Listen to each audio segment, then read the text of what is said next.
morning to everybody. I am Alessandra Venturini, the holder of the Jean Monnet Chair in European Migration Studies. I'm very glad today to open this seminar on art and social inclusion. And we have the honor, we have special participants. First of all, Nauma Kurdi, Caterina Cacciatore, and Alessandra Rossiglione, and Paola Borrione from the Fondazione Sant'Agata. Instead, Alessandra Rossiglione is from the Social Community Theater and from the Cultural Welfare Center. And we have online a colleague from Leiden. I will be very brief, so I give the floor to Sona Kalantarian, who will introduce the first speaker of the day. First of all, thank you very much for organizing, Alessandra, this very interesting event, a seminar. Couple of weeks ago, we met with this class to discuss how to analyze and find the statistics on migration, how to make sense of these figures. Let's say that this whole experience also I gained while working at the Joint Research Center of the European Commission, and I will talk more about this there. But just to tell you that this is a center which includes both migration, where I work, but also nuclear and denuclearization research, something Nana was working also on the satellites and all the complex stuff, but also it pays a lot of attention to the art. And when I worked there, we had a project where we tried to also invite artists to make sense of the data that was simply numbers on migration waves coming to European Union in terms of some kind of visualization or art that they could express themselves. And that was a very interesting idea to look into through the lenses of art into something that in the news we are seeing only in a very alarmistic manner of people invading, coming, and all the negative messages. Well, we saw that all can take a very beautiful shape in terms of art. So thank you very much, Nana, that you came here. I think Nana has a very rich experience of combining both the very technical knowledge and expertise and management in her experience, long experience at GRC, but also having a passion and hobby of writing, of art, and this is why also she is very well placed to speak about the line of research of connecting art and hard sciences at the Joint Research Center of European Commission. The floor is yours, Nana. Thank you very much. I give you the computer. Today. We really enjoy to talk with younger people and see their views on many issues, as well as to build a better world together. That's, I think, the most important part of the story. I will start, since I have a lot to say, and I'm sorry if you feel that you have questions, please interrupt me. I would like to feel like family and not, I'm not here to lecture you, but I'm here more to give you some information that you maybe not have, and as well as to connect with you and to stimulate you intellectually. So we start with the presentation of the Joint Research Center first. So you know what organization is this? So wear glasses. So now, perfect. Okay, the Joint Research Center. Okay, maybe, yes. Yes, as the slide says, the society is facing many challenges, and we know about that. We hear it every day in the news. We have the climate change to fight, but also the various wars that are happening around Europe, as well as many internal problems. And one of these is the migration and how we best integrate migrants in our societies, in the European societies, and give them value, obviously.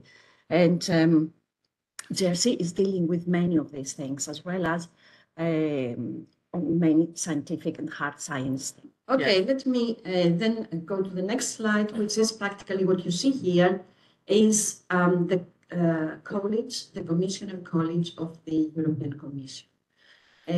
What you see, the first face obviously is Ursula von der Leyen, who is our president, and then you see all the commissioners with their various portfolios. Now, just to show you GRC. GRC is a Directorate General, DG, of the European Commission. Our boss is Ursula von der Leyen, obviously, but then our commissioners, we have two commissioners that are in charge of us. One is Iliana Ivanova, that is in charge of innovation, research, culture, education, and youth, and Maros Šefčovič, who is in charge of European Green Deal and in the institutional relations and foresight. And then you see our hierarchy. I don't want to go. And then you see also underneath the various directorates. So what do we do? Our purpose is, our mission, to provide independent, evidence-based knowledge and science supporting EU policies to positively impact society. So we anticipate, integrate, and have impact. This is the idea. Now, I will explain to you a bit more how this happens, keeping in pace with the developments of research. So we have to, one of our jobs is to connect, to bring the knowledge together, because knowledge is not created only, universities create a lot of knowledge, no? GRC creates knowledge, but also there's so many organizations, institutions around Europe and the world that create knowledge. And in order to have good policies in the EU, you need to be able to integrate this knowledge. And a lot of the work of the GRC is about that. So we are independent of private, commercial, or national interests. And we work with more than 40 European Commission policy departments. So, and this is what I was trying to say before, we put information together from a variety of sources and try to make sense of it for policymakers that you can imagine, as here in the ministries of Italy, do not know the details. How could a policymaker know all the details about AI in works? No? And this is the job of the scientists to create the knowledge in a way and package it in a way that the policymaker can understand and take decisions. Now we are in different. That's very good. We are in different sites in Europe. We are in 6 different sites, and the biggest that we have, it's the one in Ispra, Italy. So Italy holds the biggest site of the JRC. We are about 2,800 staff, and we have a budget of 380 million that comes mainly from Horizon. So just to give you an idea of what type of works we do, so we have knowledge centers that are, for instance, on disaster risk management, on a knowledge center for cancer, for instance, a knowledge center on biodiversity, on bioeconomy, food and nutrition security, and observation. This is the various, and there are various scientists work that provide information. And we have also competence centers, such as on composite indicators, text mining and analysis, technology transfer, behavior analysis, and again, also here, various scientists work and give opinions on the various. Let me continue. Just quickly, a word about the history of the JRC. The JRC is one of the oldest institutions of the European Commission. It was founded directly with the Euratom Treaty in 1958, when the Rome Treaty was signed. The Rome Treaty was the treaty that established the European communities, and with that also the Euratom Treaty, and that was practically how to deal with nuclear energy. It was the time of Oppenheimer. I don't know if you've seen Oppenheimer. So that's it was a time of Oppenheimer, and so JRC was created in Europe to deal with the questions of nuclear energy and nuclear security. And the work was initially only about that. Slowly it developed in other things, other policies like agriculture, like a variety of other fields, industry, market, and so on. And then slowly it moved also to include economics, to include social aspects, and we're still growing in competencies. I'm not going to go much more in this story because I have some slides. I don't want to go so in this because we have time for so much information, really.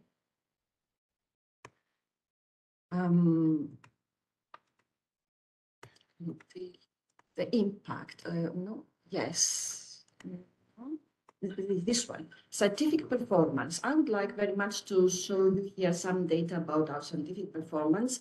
We in GRC, we want really to have top scientists and as well as scientists that work for subjects that matter and that they publish in peer-reviewed journals. So 40 to 50% of articles published are in the top 10% of the most cited journals, and 5 to 7% are top 1% most cited journals. For us, it's important that we have high quality. And you can see here our scientific performance in comparison with other institutions and big organizations. So you see that the GRC is only second in citation impact after the International Institute for Applied Systems, and even the University of Oxford comes after us. So really, we strive for high quality. For us, this is quite important. So this is more data here about our performance and our impact. You see that we have 70% of the people working on implementing policy and 30% on preparing policy. So the policy cycle is preparation, implementation, evaluation, so roughly, and so a lot of our work was implementing policy because we use, we give a lot of tools for that purpose with our competence centers and with our knowledge centers that I showed you. So we have very good feedback from our colleagues from other directorates generals, and I don't want to go to any more further details because it gets quite. What you can do really is to see in our websites. We have websites that talk about all the subjects that we work on. You can find a lot of information, our latest results. You can find also information of recruitment. I know that many of you here are interested about the possibilities to work on the GRC. So in our websites, you can find information about how to apply for a variety of positions. So please visit our websites and you will find there. Okay, that is about the GRC. Any questions so far? Something specific that you would like to know? About the stage, we have just shared some information that the other that we shared yet. Yes, that's better. Yeah. Okay, then I will move to the next part of the presentation. Okay, now we'll go in more detail to a specific project in which I work and also Katerina, who's here with me, has experience with. And that's the project that is called SciArt, and it's practically science and art, and it's about how to put together scientists and artists with the scope to cross-fertilize, to open up their minds. Because as you know, our education is very disciplinary. We look, either we become engineers, or we become social scientists, or we become philosophers. And in reality, human beings are not that. Our mind works in a variety of ways. And so we really have to find ways to bridge all these different personalities that we have in us. The education does not help. So we try, but there is a lot of movement, I would say, recently, to create courses that are mixed. And so this project, it's a very small project in the JRC, the SciArt project, wants to create this mixing up of disciplines, bring together scientists and artists, and see what comes out. And most of the times, very interesting things come out. So let me take you through this, this new project. Arts and humanities disciplines are essential to the cultural transformation necessary within the next generations. Promoting art science and art technology collaboration is part of the toolkit for survival, says a colleague of us, Malina. So what happens is that we now are in the phase that we have to have this big transformation, no? And you guys know it better than everybody. Sustainability is the word that is, and it's something that has to be implemented sooner or later, despite all difficulties. However, people have to be prepared. We have to be prepared, and we have to change lives. And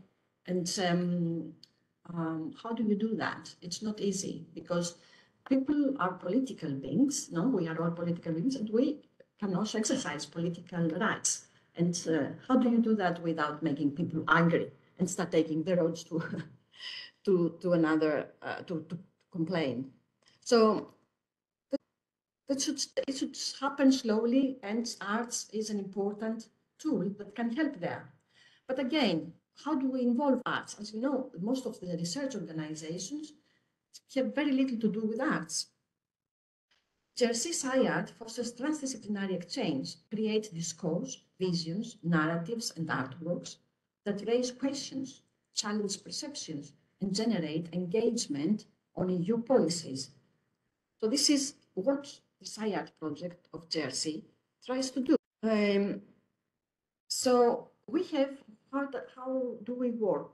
We have, the program is called SciArt. The program is called Resonances, and it operates in cycles of 2 or 3 years.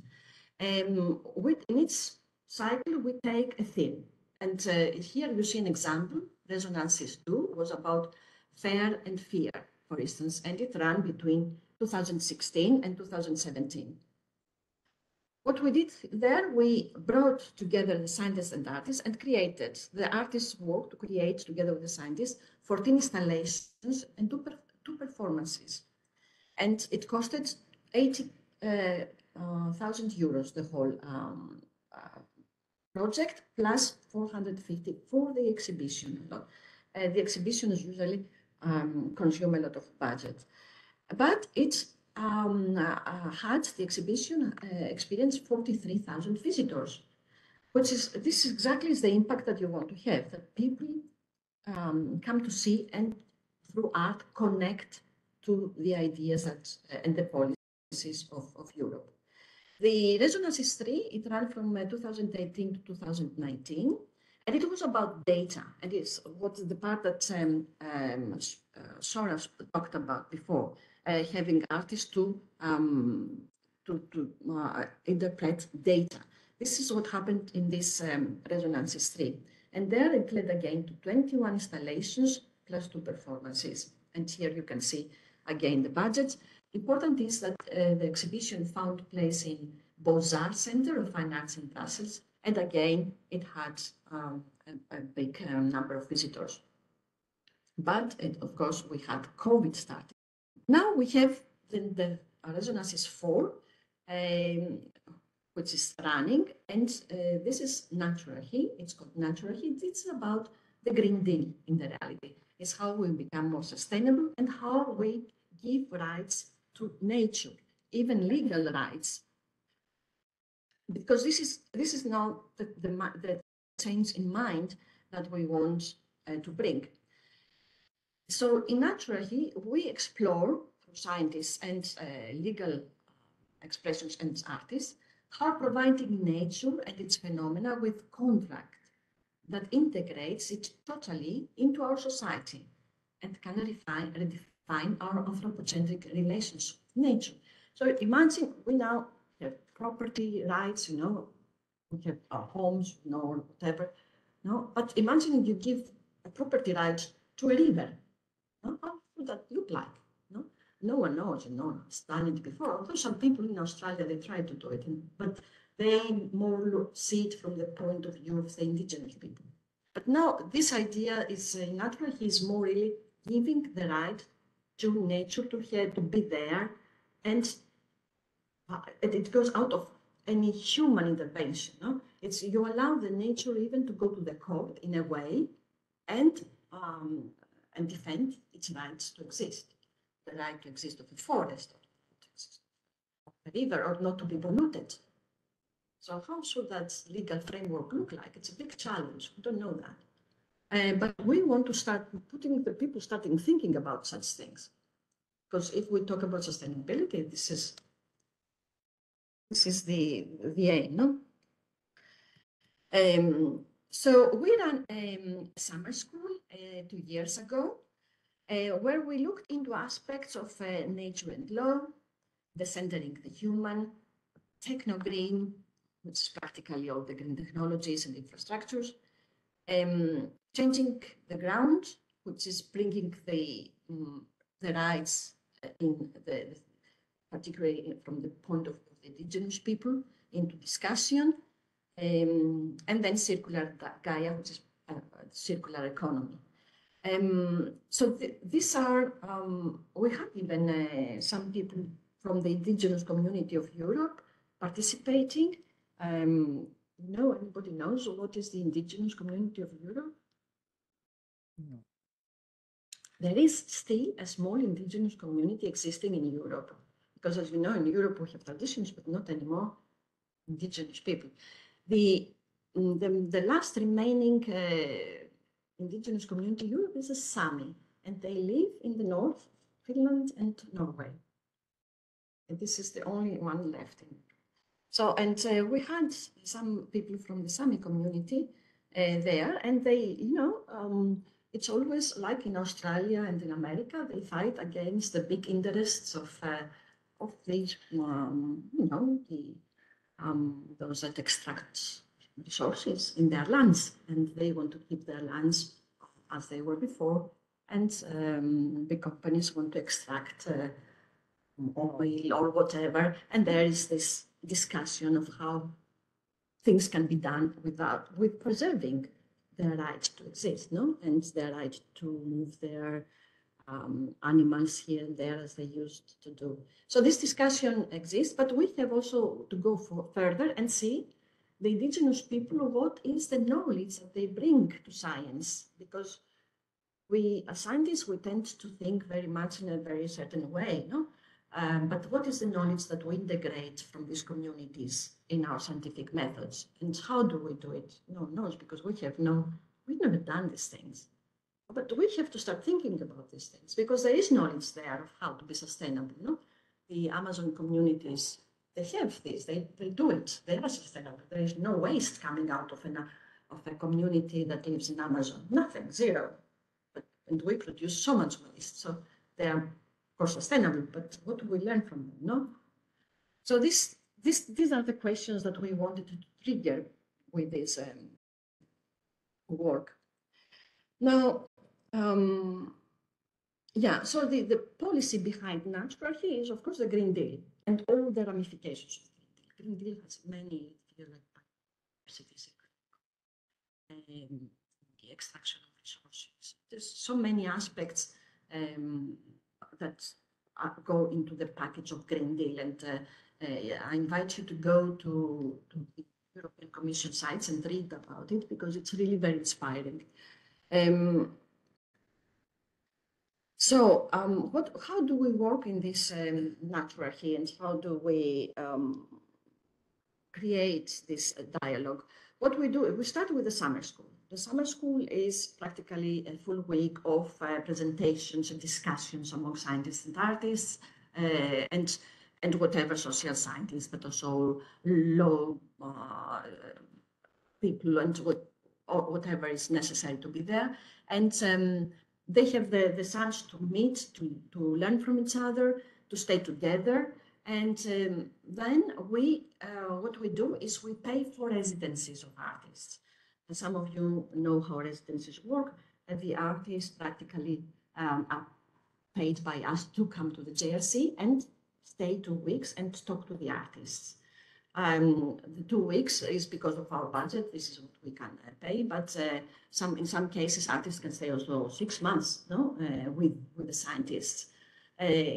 throughout this period, the artist, we bring the artists and various scientists, and we has the opportunity, according to their interest and what they want to produce, can make questions and discuss various things, and then learning from there, the artists can start thinking of what is the project that they want to do and how, because the artist is free to think of whatever, produce whatever they want.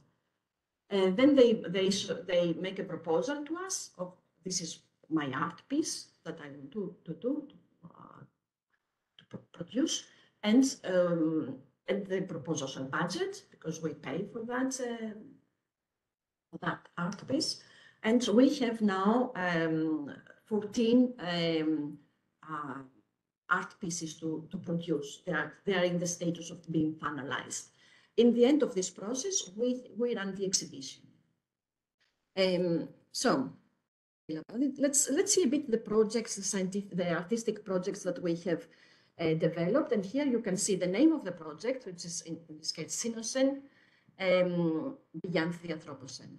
The artists, Marina Weiner and Sam Nestor, and on the far right you see the names of the scientists or policymakers that were involved. This one, for instance, is about recreating in the exhibition a place where you can hear the forest sounds and other things.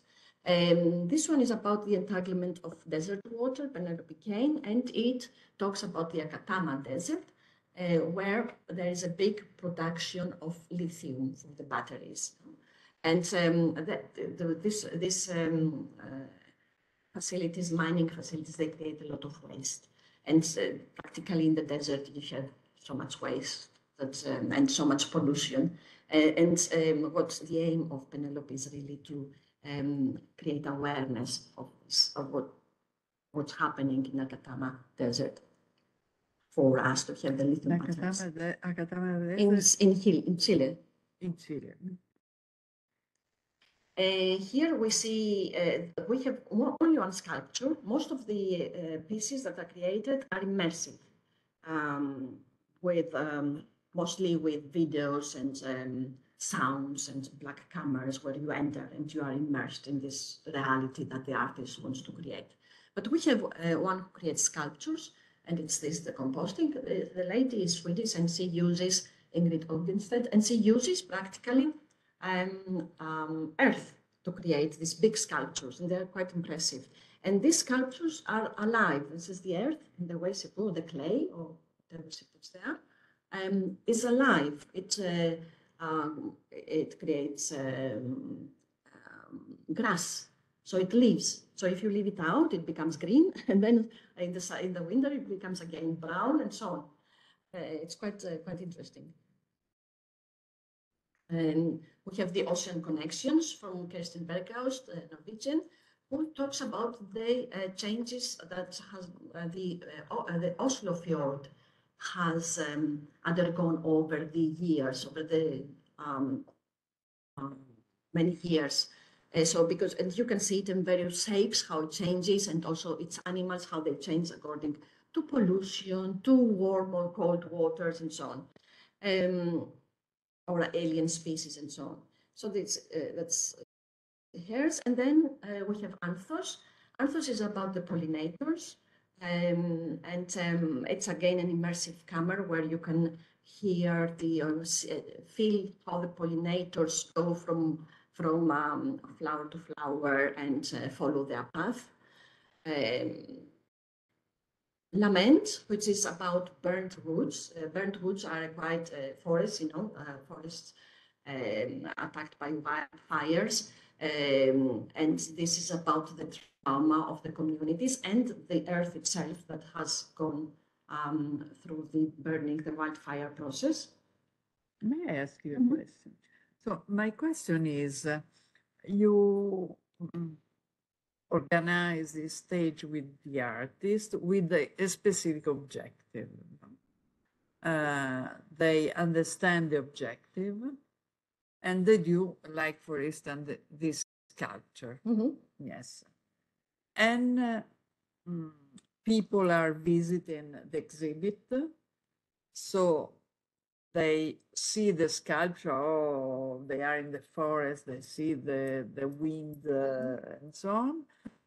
But you don't measure the effect on people? There's going to be a survey afterwards that people will take. There's going to be also a kind of, we have because the first phase is very scientific. So you have an objective which is recreating something like that. The second phase is artistic, and the third phase will be something to bring back a return from a certain. Yeah, a return, we don't look for the return necessarily. The exhibition itself will be visited by how many people visit the exhibition is already an indication. It's a key performance indicator, let's say, of how well we did. We shall have a variety of citizen engagement things during the exhibition to make sure that people do really are engaged with the spirit of the exhibition, of the contract. And in fact, in the end, the people will be given a contract where it will say that nature, I give the right to nature to decide about. So they will have to sign it. Of course, it's not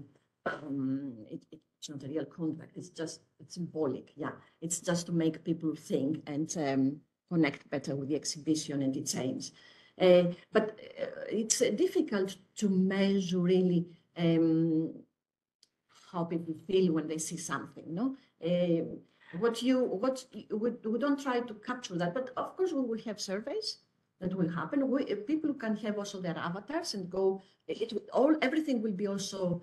Now we go into exhibition, but everything will be also digital, so you can see them also in your website, in the websites and in the apps. And you will have also, you can choose your avatar and go around. So it's, we try as much as we can to have citizens engaged as much as possible. But now, going really down to how each person perceived the thing. I understand very well, because there is a lot of research which showing that if people go to see an exhibit, they have a reduction of cortisol and increase in endorphin, so they are happier, they have self-esteem, ability to solve problem, relational ability, and so on. And this is for sure that this artistic things is producing this. But in addition, you have a more specific objective. You don't want only to study the well-being of people, which is already tested many times, but you want to study that this artistic experiments is opening the mind of people toward a given subject. And of course, you can do this only with a survey. Yes, but we have also another objective, is open up the minds also of the scientists to art, and also to allow the scientists to see different ways that we're not seeing before, and also the minds of the artists towards the science. So that we measure through interviews. Sure. We take interviews of the people, and the interviews are, I think some of them at least, are published on our websites, where you can see what the scientists at least say about this process. Because some of the scientists that we have, like Katerina, who talk about her project soon, they engage with all their heart in this project. And they really appreciate it and enjoy it a lot. Let me go then to these relations of forever. And I give the floor to Katerina, who will talk about this specific project, because she participated as scientist in this one. Hi, thanks for having me. I'm a scientist, and I joined the GSC 3 years ago. And I'm actually originally a water engineer, but I do have a lot of interest in social sciences as well. So my project, just to give you an idea that links to the SciArt project, is on citizen engagement for water quality monitoring. So we engaged people in communities to take samples and do part of the analysis of the samples to detect pesticides in water. And so starting from this, I can connect to the project I participate. And so These Relations Are Forever is actually a project with Gemma, who is the artist, and then there's other 3 scientists. So we're a big group, I would say. And what we try to investigate is the flow of these chemicals that I, for instance, measure in water through different sectors that originally at the JRC are a bit studied in silence, I would say. So, for instance, we looked into this flow of chemicals in health, because a scientist is working on health, on agricultural policy, on law, and in my case, on water. And with Gemma, we had the idea to explore this through rituals. So the artwork is going to be actually videos of us performing a ritual to create a space of acknowledgement of these flows that nowadays they exist, and they really, so we are completely surrounded, we have them in us. Mm-hmm. I don't want to scare you, but they're everywhere, these chemicals that are also dangerous sometimes in some cases, disruptors, yeah. So, and in my particular case, with Gemma decided to work on part of the scientific protocol that we actually used, so collecting the water sample. And for me, it was important, I think, to slow down this process, to connecting to what Nana was saying, to acknowledge that actually as scientists, we're also taking information from the rivers. So while I'm taking the samples, I'm taking something from a river. So if I want to acknowledge that this data has been given to me, I feel the need to stop and to be grateful also for this information that has been shared. And responding also to the comment you had before, one impact that for me was very important was that at the beginning, even before the artwork was decided with Gemma, we thought of putting a sentence in the protocol, so in the steps, to acknowledge the river. So when citizen scientists go and take sample, they're asked to, maybe just spend 1 minute surrounding themselves in the environment, feeling the presence. And this was important to me because I also felt like sometimes as scientists, we just take data and analyze, like it's completely materialistic way of which, okay, technical way. Yeah, it's scientific, but I feel like we need to reconnect. We need to really, what are we doing? Like we are taking sample. What does this mean in the bigger picture? So yeah, so this is the first the Gemma's, and then also the second one. And then the Ghosts of the Anthropocene. Yeah, with Non-Human Nonsense, which is a collective from Berlin of 3 young people. We decided to start another project, which is more connected to the actual project I'm doing of citizen science. And it came from the ideas that these contaminants, they're invisible to us. So they're a bit like ghosts, but they haunt our environment. And so we had the idea of basically inspiring by the monitoring kit, creating a kit for hunting ghosts and collect ghost stories from people. So through this project, Non-Human Nonsense, they actually engaged people from around the world to tell their story linked to contamination of water. And one important thing that we wanted to render, and it will be rendered in the exhibition, is also that we measure often still single, like we're very target-based in what we monitor. So we have limited lists of contaminants that we can monitor, but actually a lot of things come at the same time. So there's a difficulty of really picturing everything that happened at the same time. And so, yeah, we want to give this idea. So these ghosts appear in what we call cocktails, chemical cocktails.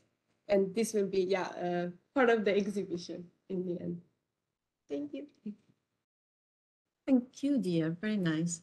And we continue with nanoplastic digestion. Jacqueline is creating another immersive reality to make us understand the extent of nanoplastic pollution. And then we have another very interesting one, Politics in Disguise, by Klaus Schöning, who practically says, what if we had a parliament of non-humans? Let's say parliaments that has animals in or plants in. What would they say? What policies would they make No, that's interesting. No, and this is the discourse here, the discussion that he wants to trigger. Then we have the Invisible Seeds by Gala, who practically talks about indigenous communities in Ecuador and how they work and how they produce. There's the women there that they produce very nice textiles that come out of their life and their also sustainable practices. Then we have the spectacles of nature, which Ingrid takes satellite images and combines it, and for instance, from the same place, and you combine over the time the various images, and then strange structures come out. And through that, you understand how nature has changed. So a big Aral Sea or big maybe lakes that change, that become smaller because of drought, for instance. You can see that very nice with the satellite imagery. And then if you put that one over the other, somehow the structure becomes takes you. You don't because and then you understand that there is something wrong. The light is disappearing. This is what she wants to propose. And last but not least, with the tipping point, which is practically all these how they're called, the metronomes, that they collect data of climate, of CO2, or of the temperatures, and each one has a different set of data, and you can see when you run through this data how the ecological situation is because the metronomes go faster and faster, and then suddenly they collapse, they don't work anymore. So these are all the exhibitions that we have. And the exhibition will happen in I would like to announce that, but that stays among us because it has not been officially announced yet. Will be in Imol in Art Center for Digital Cultures and Technology from the 24th of May to the 29th of September in Brussels. Okay, and the title will be Embracing the Arts for Systemic Change. Naturally proposes to reconsider our imaginaries on nature and on human. So this is the Naturally project. Then I wanted to share with you very quickly another initiative that we in JRC, always in this science and art activity, we undertook, and that was a theater. Since you do performances, a number of women scientists of JRC, me inclusive, had this idea to connect to the public by saying our stories or saying what we do in science. And that came out as it was not initially thought as theater, but it happened as theater. We had, and there we collaborated, that's again of a project between science and artists. So 9 scientists worked together with a playwright, Angela De Mate, and 2 directors.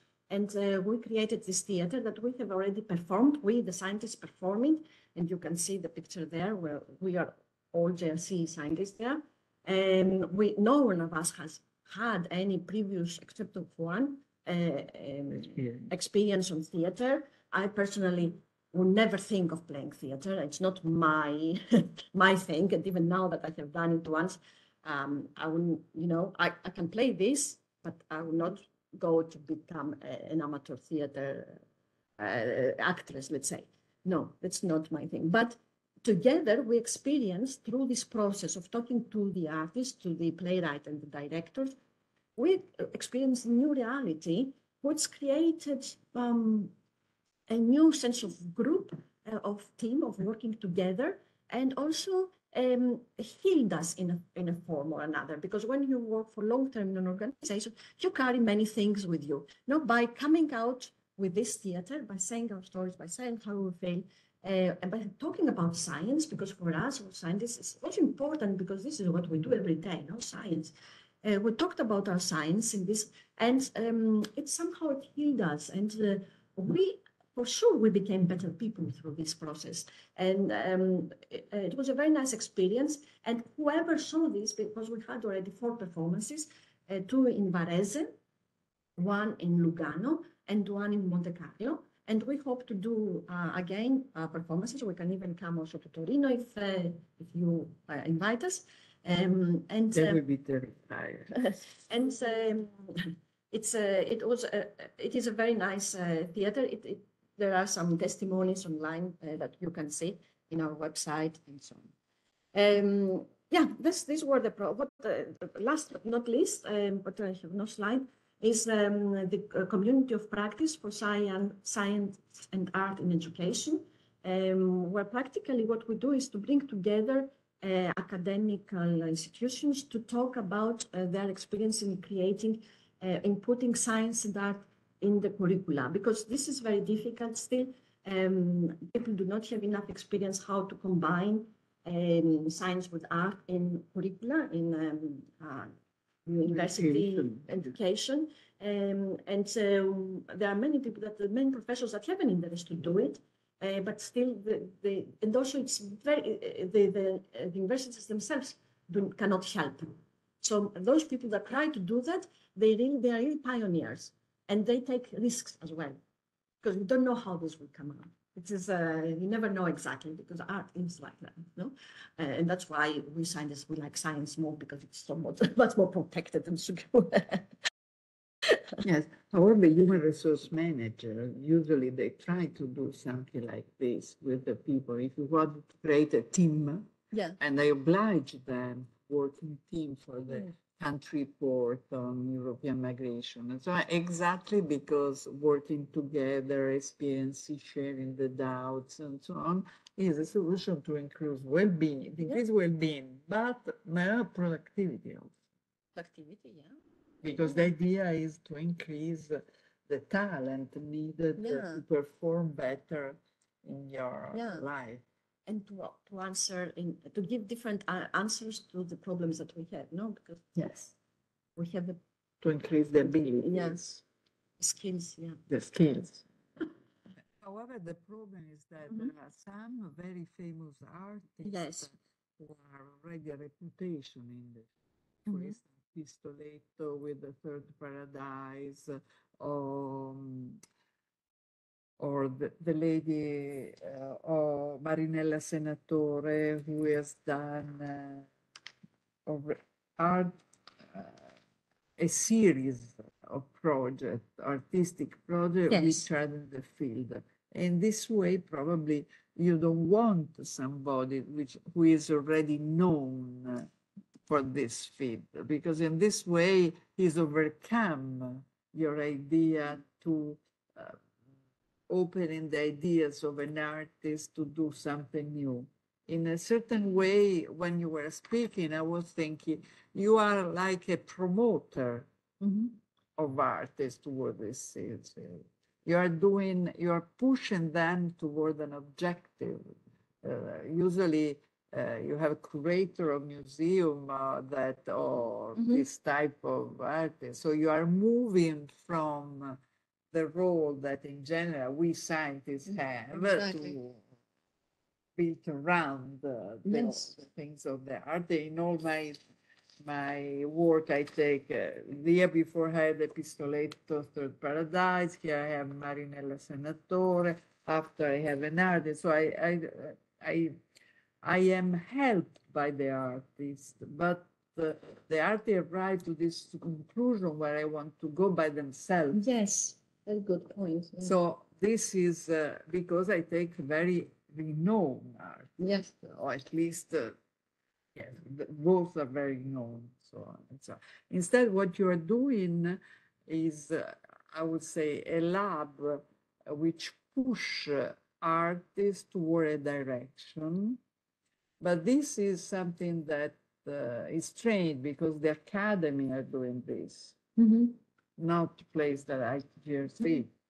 In GRC, I would have expected as idea that you studied the transition of the art, the transition that had on the population. Instead, you are moving exactly in promoting the art as way of it's like in a certain way teaching course, a new master in which they train the public, the artists train the public in this field. It's like creating an art master, an art. Yes, we wanted also. They're very brave. Yeah, yeah, yeah. Yes, yes. I have noticed also there is a movement towards this. We work with, we have, so the group is 3 people, me and my colleague Adrian Enkels, who is there from the beginning, and a curator. And we have another 2 curators under contract.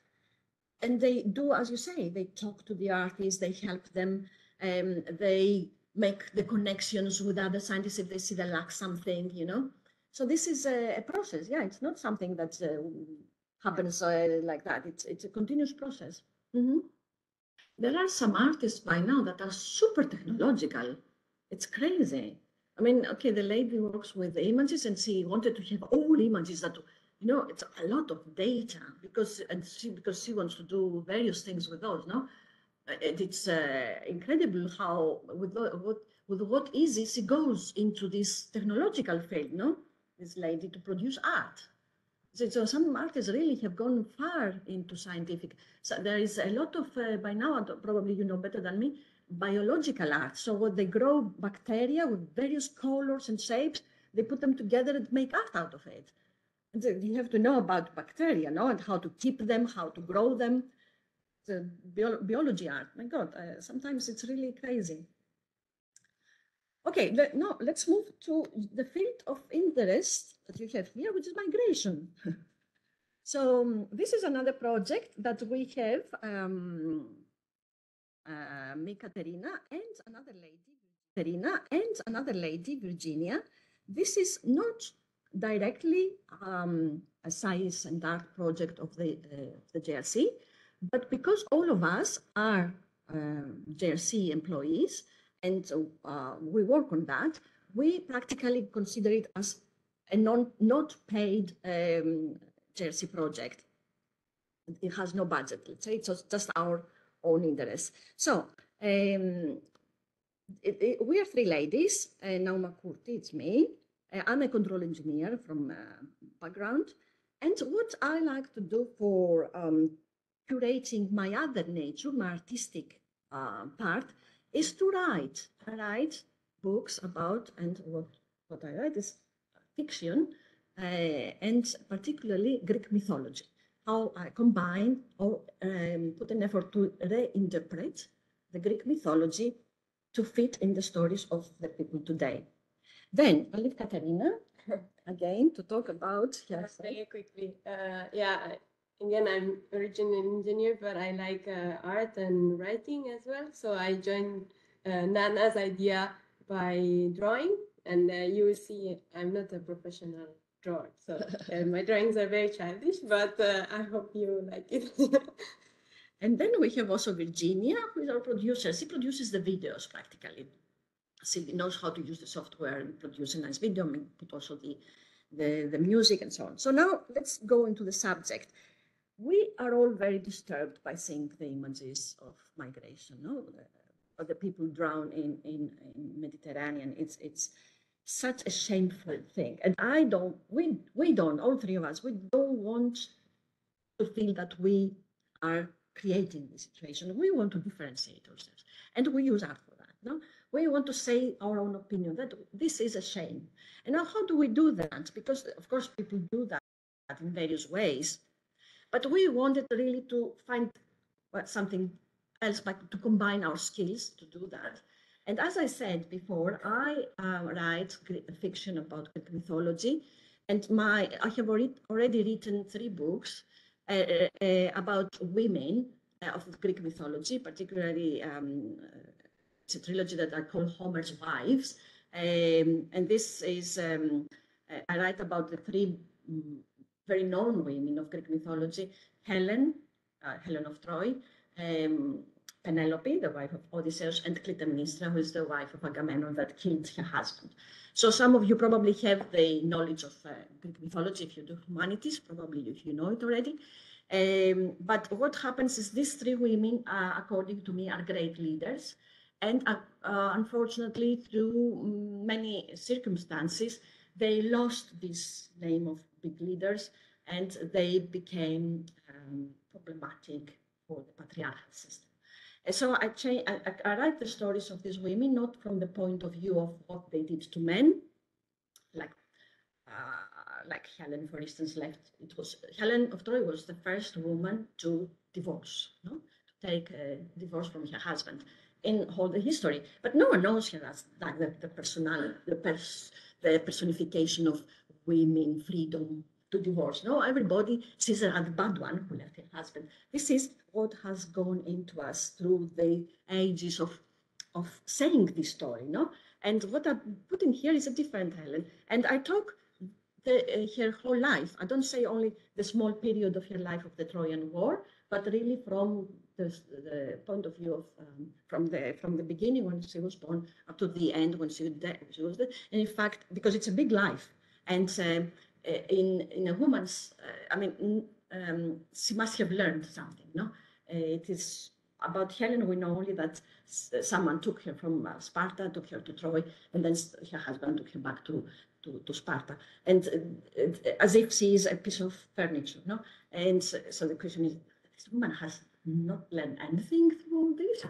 So how did she take it? So this is what I'm trying to say, and not to put it in under the aspect of her husband or her lover or whoever, but under herself, her own need to grow, to learn, to understand the world around her, and also to be truthful to the position she had, because she was a priestess and a queen.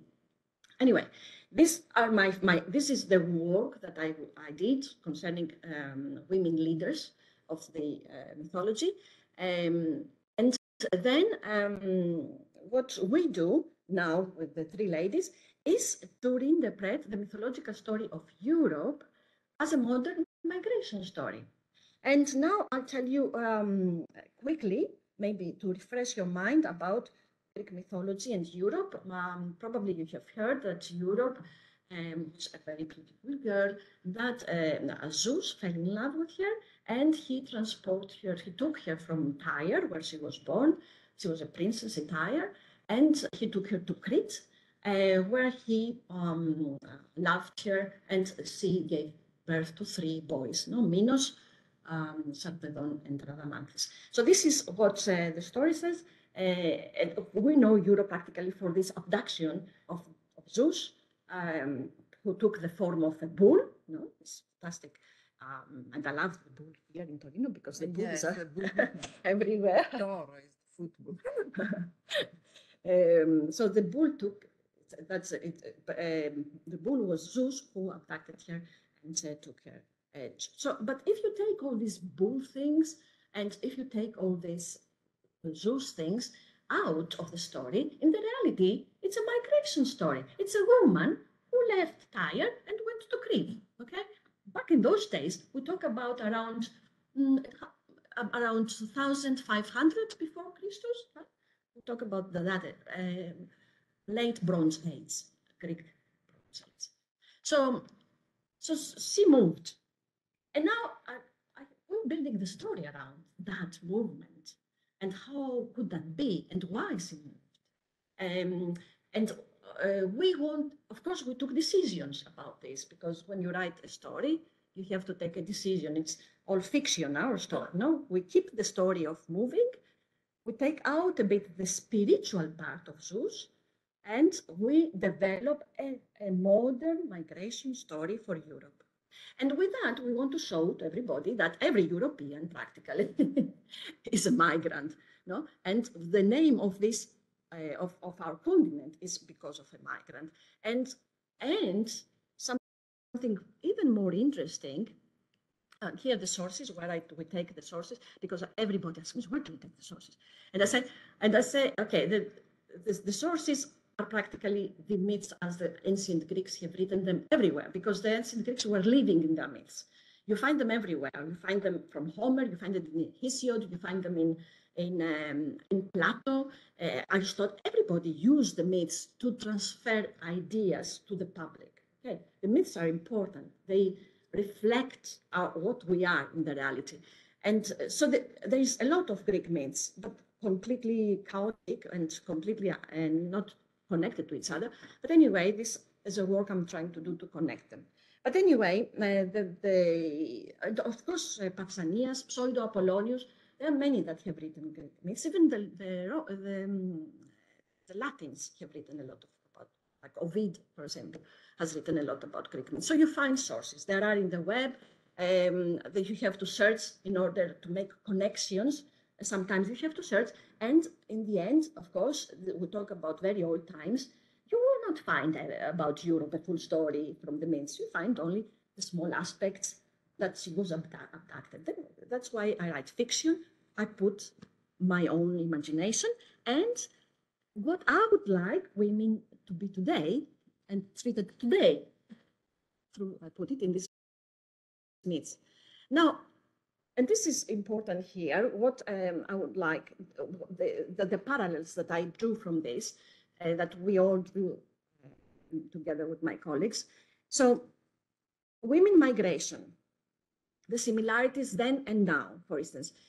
Okay, Europa left her home, and that happens also today. She crossed the Mediterranean, and we know that the migrants did do the same today, and gave birth to 3 children. And we know about stories of women giving birth, even in the boats that are saved from. No, that it's sometimes you hear these stories and you wonder. No, she was saved from the sea, from the Coast Guard, and she gave immediately birth on the boat. You can imagine. I mean, these are strong stories, guys.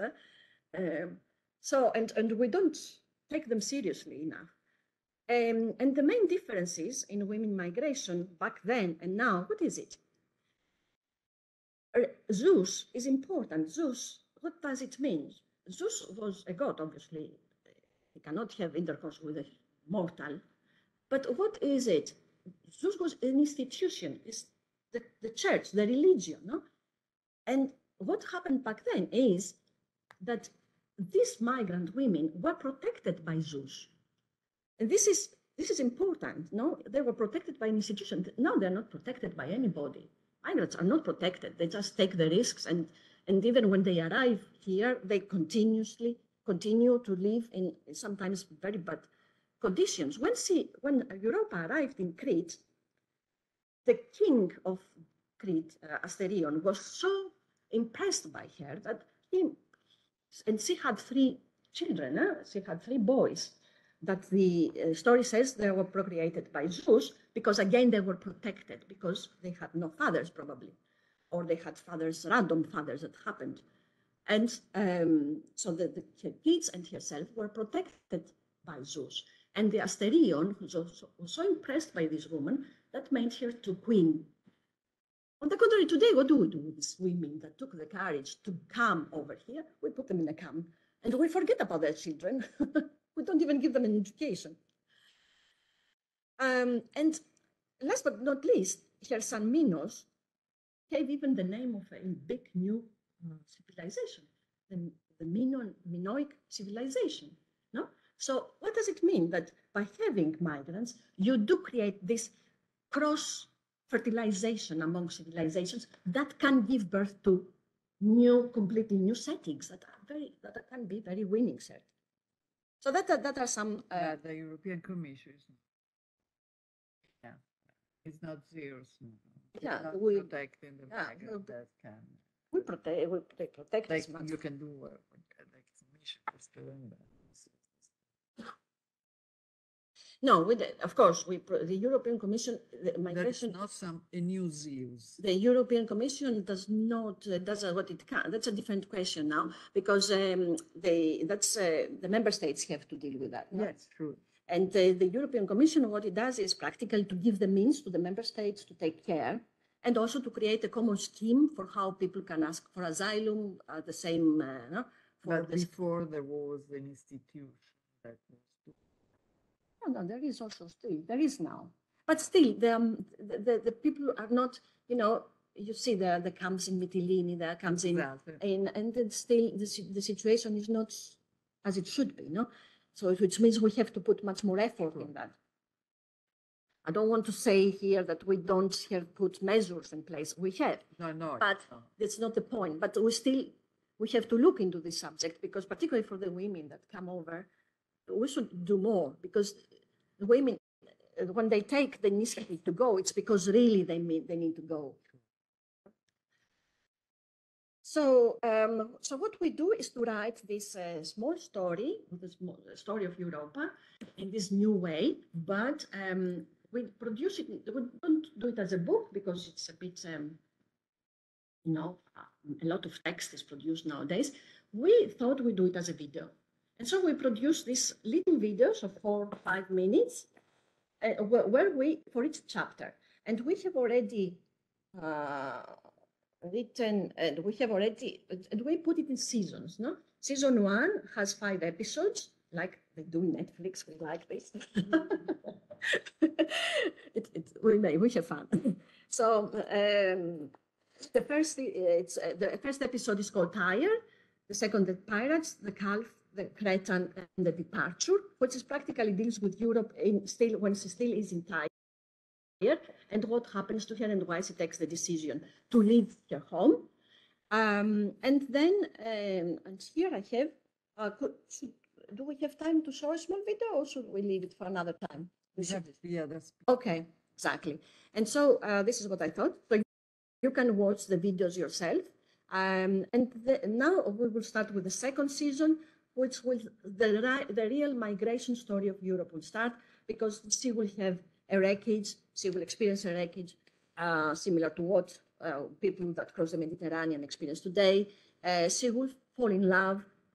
She will learn what death is. She will find people that help her in the faces of nymphs, and she will give birth to her first child, Minos. So, and then we have another 3 seasons that will follow until she arrives to Crete and she becomes queen. So, we have here the channel where you can find the YouTube videos, and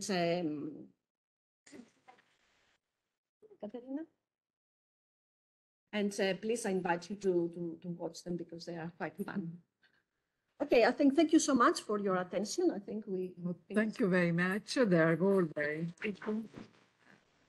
The debate was very interesting, but we have to go on. We have Alessandra Rossiglione. Alessandra Rossiglione is not only an academic, somebody who studied the effect of art, but she is also the director of Social Community Theater, which is a center, a research center who organize play with the content. She has done many, many interesting projects, like, for instance, teach the mathematics with theater. They have done many projects also in Africa to protect the environment, because the ability of communicate through art is going much deeper than simply explain people the content.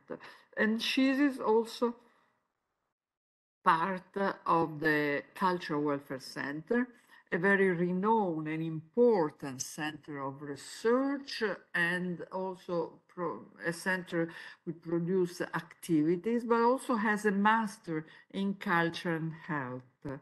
So she's a very special person. I give her, she has many publications you can find on the web of her center, and she's also has done many shows performance, but she will illustrate better than me her activity. I give to Alessandra the floor with pleasure. Yeah, thank you. Thank you so much. What I heard is very interesting. So I had a bad night, but I'm very happy to be here. And one thing more about me, I think is interesting, as we spoke about the connection between science and art. I am an hybrid professional, because I have an artistic part. I'm also a theater director, a theater writer, but I'm also in some way a researcher connected to university, and specifically I'm focused on methodology. And the experience I'm presenting today is that of Social Community Theater, which is a center founded 20 years ago, 2003. by three bodies. One is the University of Turin, the Department of Humanities, and COREP, which is an agency that is working for university in the field of higher education, masters, and so on. So, and the other body is an artistic body, is a theater company.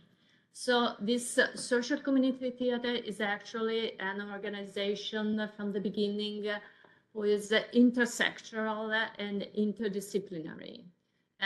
From the very beginning, we put together different bodies, but also different disciplines. The main focus of the organization is to develop artistic projects, which are also research in action project to innovate methodology about using performing arts into the development of social impact and well-being impact. This from the very beginning of the 2000s, so when all this about social impact was not even mentioned, and the main focus for us was to innovate on this level. And actually, we began to work connecting to all the science connected to medicine, for example, all the medical bodies within university, the institutional bodies connected to medicine, but also to economics. We met Alessandra, to more recently about green, no? So all the ecological climate change topic. So the methodology was we can have some. This is the center and the methodology, and here you can have the link to our stories. I have a book also to share with you. So the how performing arts, that means live arts, theater, dance, music, can have an impact on the behavior of people. That's the main focus for us. So not only produce information, knowledge for the people, of course, but to change the way people behave daily according to their knowledge, but also according to their emotion, because we are animals and we behave a lot according to our emotion. And also to create experience for people to connect. Not because people are, human beings are social animals, they connect a lot. Connection are a fundamental part of their well-being and also of the way they develop as human beings. And actually, we are living in a society where connection are much more difficult, live connection, the body-to-body connection. And all the social issues like diversity, isolation, mental health are very much connected to the way people live side by side, difficulties they have in the social relation, and in the having a sort of way to express and govern, let's say, their emotions. So we work a lot on that. And basically, the methodology is a methodology that works on 4 levels. So we have a kind of workshops, but we have also events which are prepared by 12 of 9 months of activity with different groups within a community, within a territory.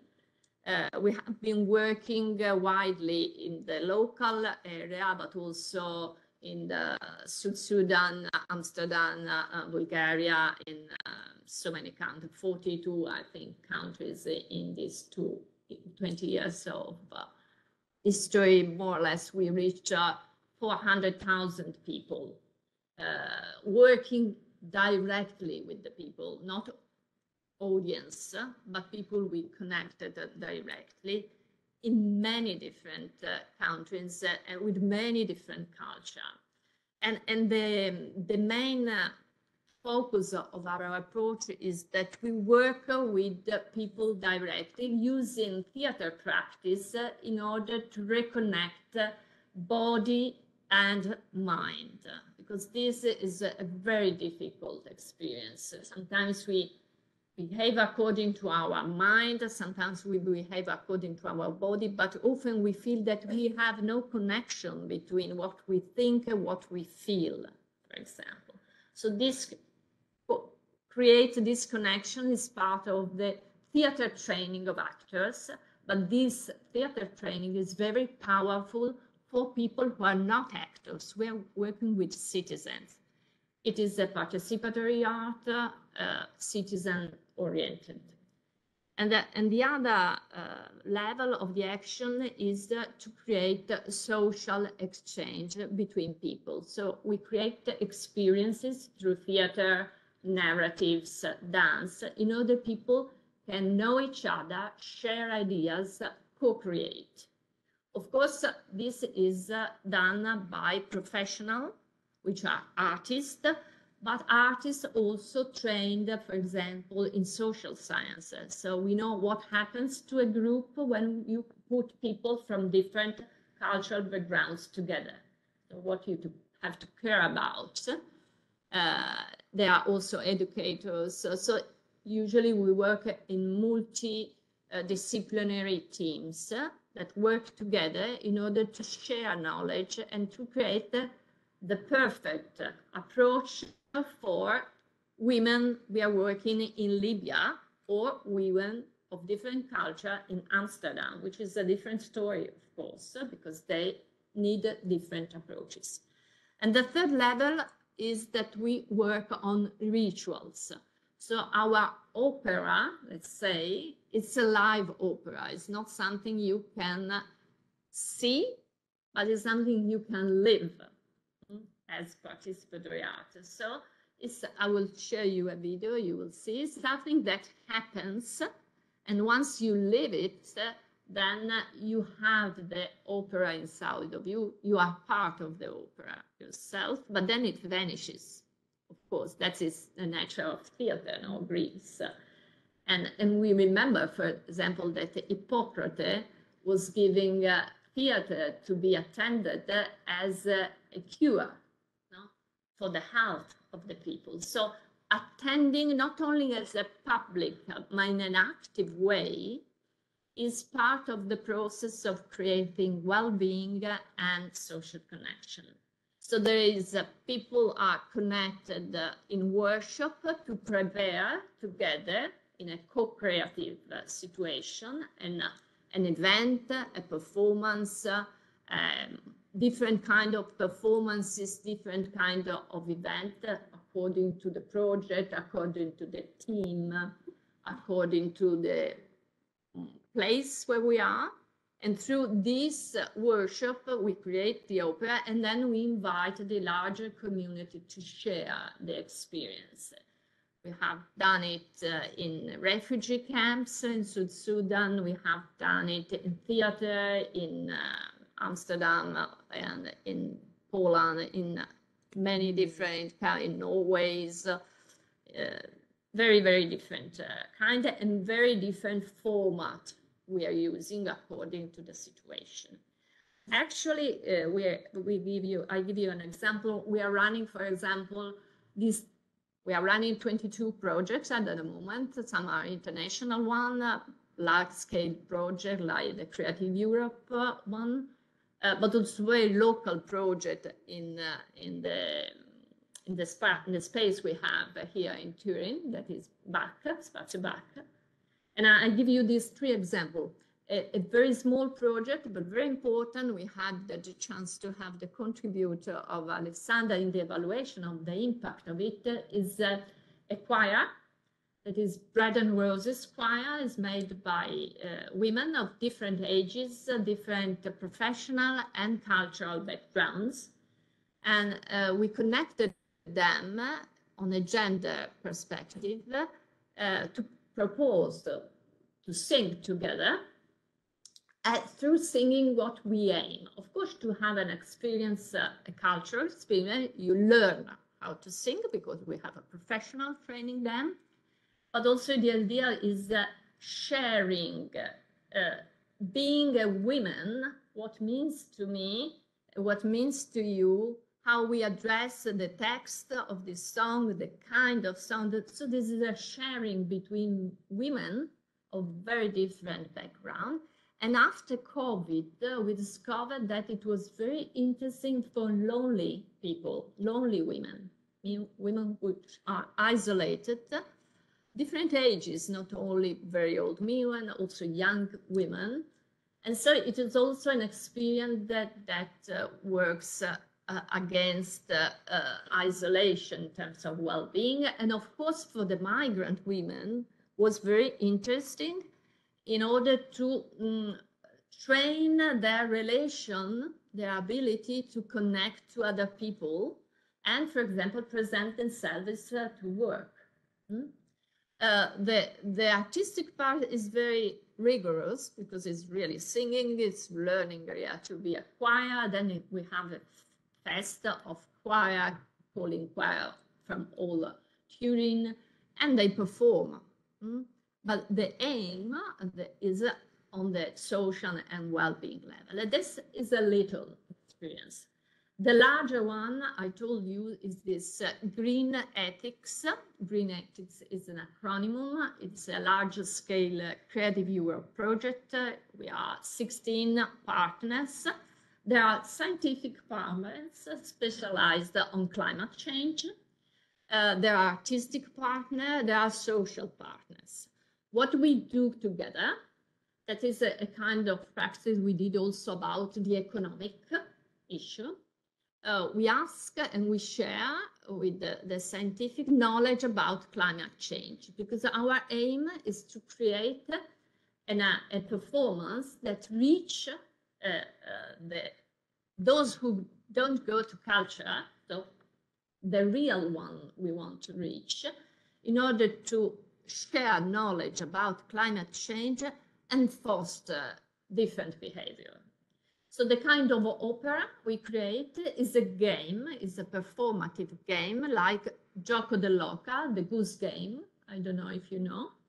There are many steps. You move from one to the other. It's an old... Yeah. We did it with artists who created the artistic steps. So the audience plays the game, divided into teams.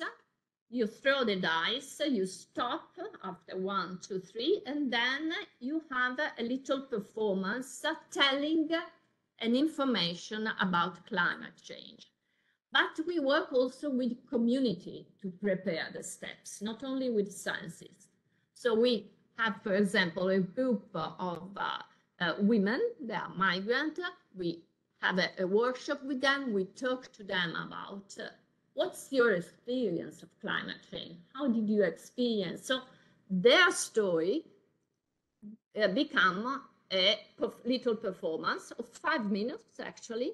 They can perform themselves, or we have artists to perform, either if they want to stage or if they don't want.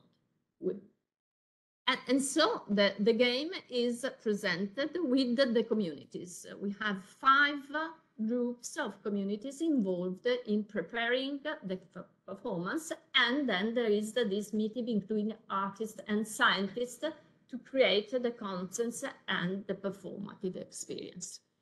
We did it already on a different topic, inequalities and discrimination, and it's really effective. We have an evaluation of the awareness and the knowledge people have by experience. In our experience, theater is very powerful because people put in one's other shoes. I don't know. So you feel the other.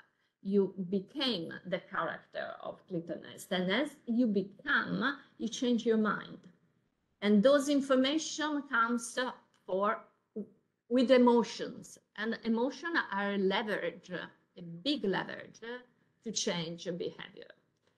So this is very interactive. And the last project I present you, and then we see the video that show you the way we work, is the approach about young people, specifically teenager mental health. We are working with the Department of Medicine and some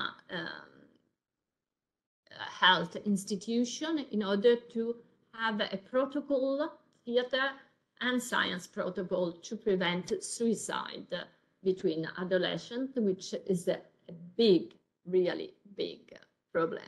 We had more or less 3 teenagers going 10 years ago to the ER, the emergency hospital, for attempting suicide.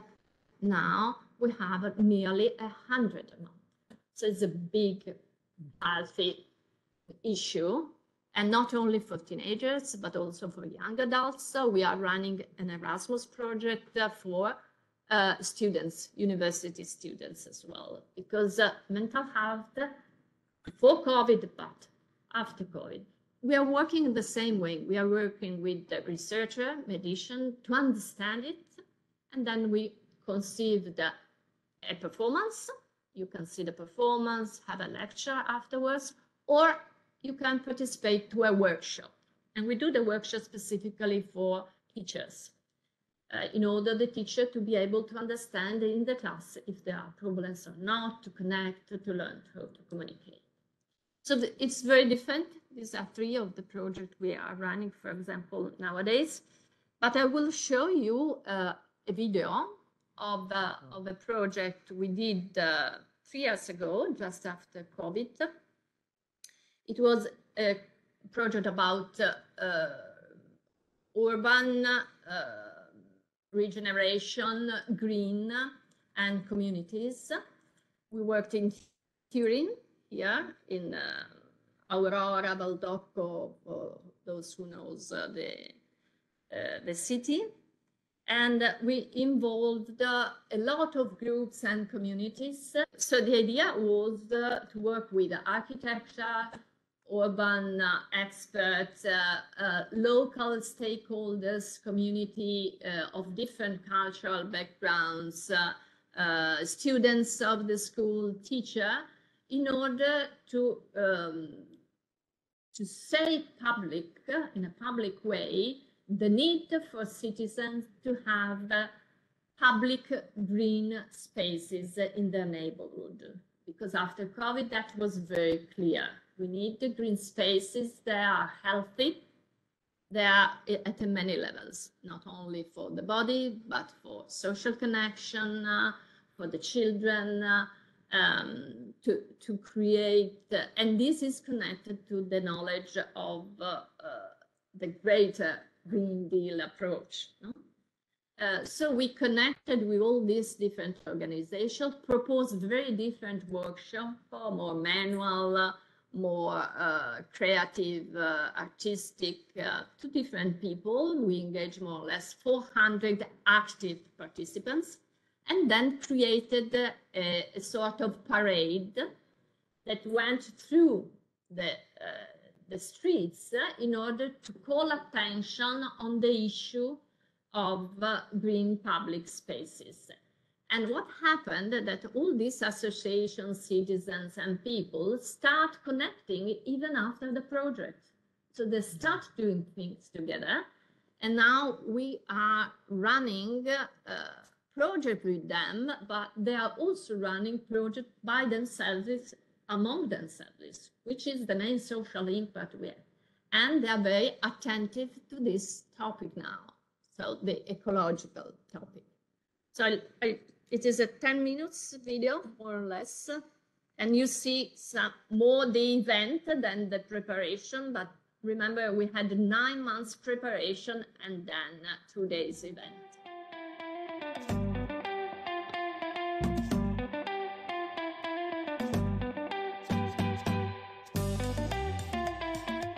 Quando abbiamo pensato come Social Community Theatre Center il progetto I Giardini di Aurora, era da poco finita la fase più dura della pandemia e in quel momento per le persone era molto importante poter avere degli spazi verdi, pubblici, dove poter uscire, dove poter incontrare altre persone, uscire di casa, dal chiuso, stare nel verde, rigenerarsi all'interno di quegli spazi.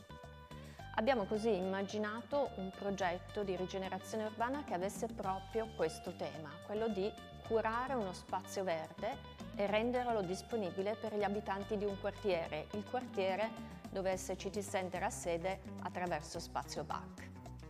E come sempre non abbiamo immaginato di farlo da soli, ma insieme ad altri partner che portano con loro delle competenze legate ai temi di cui si occupano, partner legati ai temi dell'immigrazione, ai temi della produzione artistica, ai temi della rigenerazione urbana attraverso pratiche di architettura.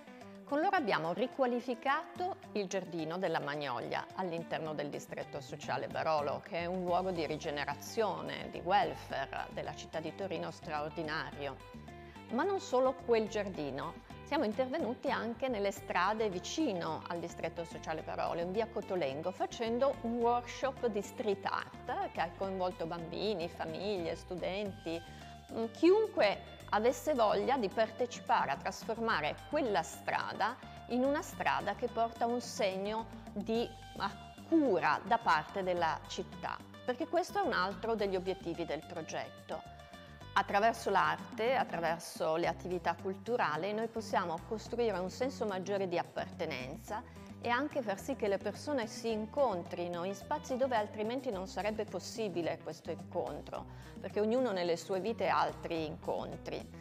Invece qui, negli appuntamenti del progetto dei Giardini d'Aurora, nei laboratori, nei workshop strada, nella preparazione della grande parata, è possibile incontrarsi in incontri straordinari che creano nuovi legami e creano anche un senso di coesione sociale.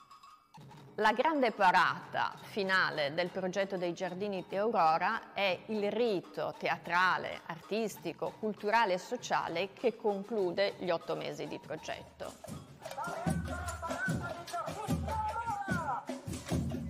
150 piante in parata, un giardiniere alto 3 metri,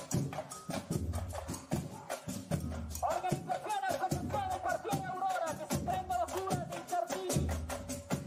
La parata è una forma d'arte considerata forse oggi minore, in realtà che ha radici antichissime, ha un grandissimo valore sia per il coinvolgimento delle persone sia ha un grande valore simbolico. È il momento in cui le persone attraversano lo spazio pubblico portando nella voce, nelle parole, nei segni visivi, nei cartelli ciò che vogliono accada nel loro futuro. È una call to action pubblica, è una richiesta di diritti, è una protesta festosa, gioiosa, è un momento in cui ci si sente comunità con gli altri in cammino verso un futuro desiderabile. È arrivata la paratina dei Giardini di Aurora. Ma oggi siamo venuti qui su invito del presidente Deleri, che ringrazio. Abbiamo chiesto a tanti giovani, bambine, ragazzi e ragazze, e qui abbiamo 3 rappresentanti, di descriversi come vorrebbero la città verde del futuro, come se la immaginano. Città verde sarà una città con meno traffico, con monopattini, bici, skate e autobus. piste ciclabili dappertutto. Su ogni balcone delle piante, anzi un obbligo per tutti a tenere le piante sul balcone.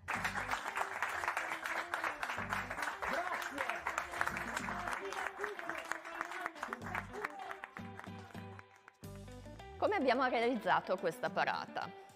L'abbiamo realizzata con tantissime ore di lavoro artistico, organizzativo, incontri, riunioni, ma soprattutto l'abbiamo realizzata insieme a chi abita la prossimità, a chi abita il territorio insieme ai nostri partner. Abbiamo coinvolto 32 associazioni del territorio, sono gruppi formali, informali, i gruppi che si occupano di diritti delle donne, i gruppi che si occupano della comunità filippina, gruppi di anziani che si prendono cura del territorio, scuole elementari, quindi una quantità enorme di realtà che sono già vive all'interno del territorio e che si prendono cura degli abitanti. Con loro abbiamo fatto degli incontri andando a chiedere loro qual era il valore per loro dell'avere un giardino all'interno della città, di avere uno spazio verde. In realtà siamo andati proprio con una domanda, le cui risposte poi abbiamo messo su dei cartelli, che sono più di 100 cartelli che vengono portati in parata. E la domanda è: che cosa si può fare in un giardino? Che cosa porta un giardino per te nella tua vita? E nel giardino si possono fare e possono accadere molte cose. Abbiamo scoperto che per le persone il giardino è uno spazio non solo di riposo, ma è uno spazio di immaginazione, uno spazio di incontro, uno spazio di divertimento, è uno spazio anche in cui meditare e riguardare la propria vita in un altro modo. È uno spazio fondamentale per l'esperienza sociale.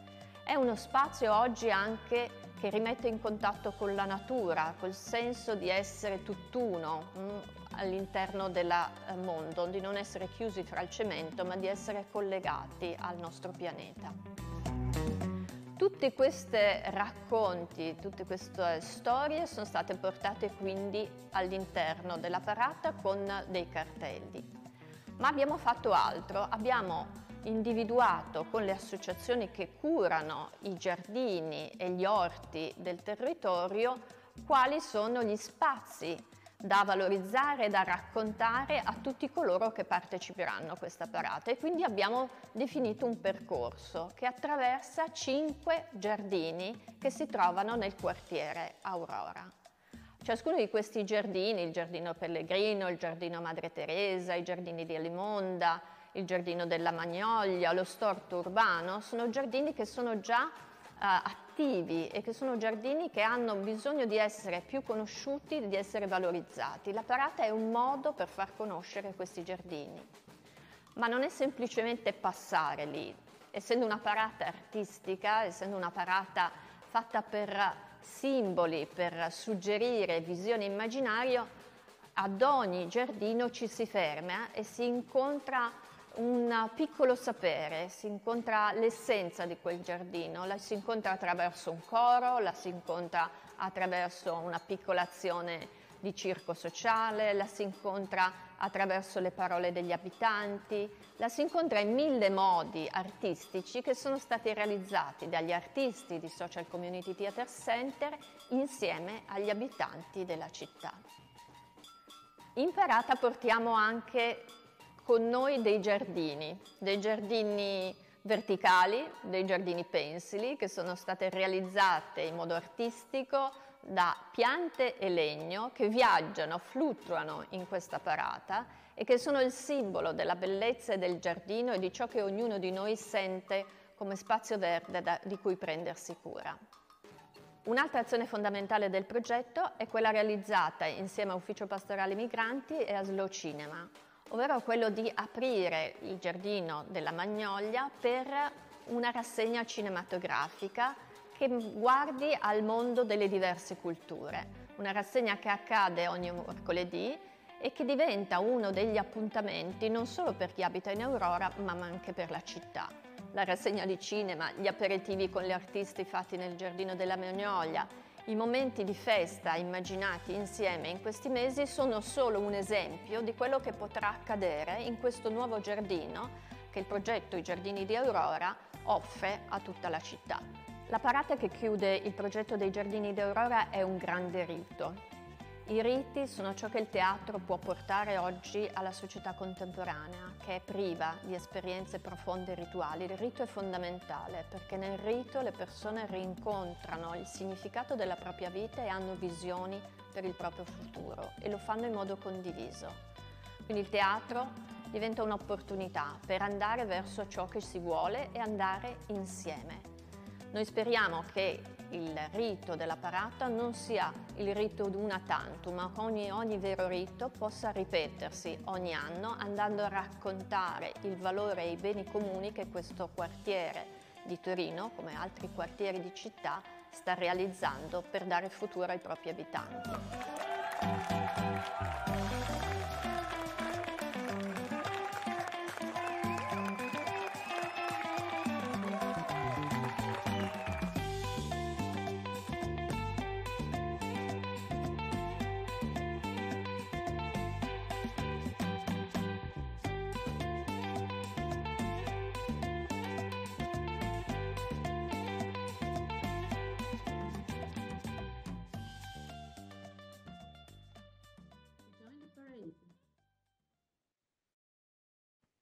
that's the kind of work we do. We are on the territory. We connect to. We met when we first arrived in a neighborhood.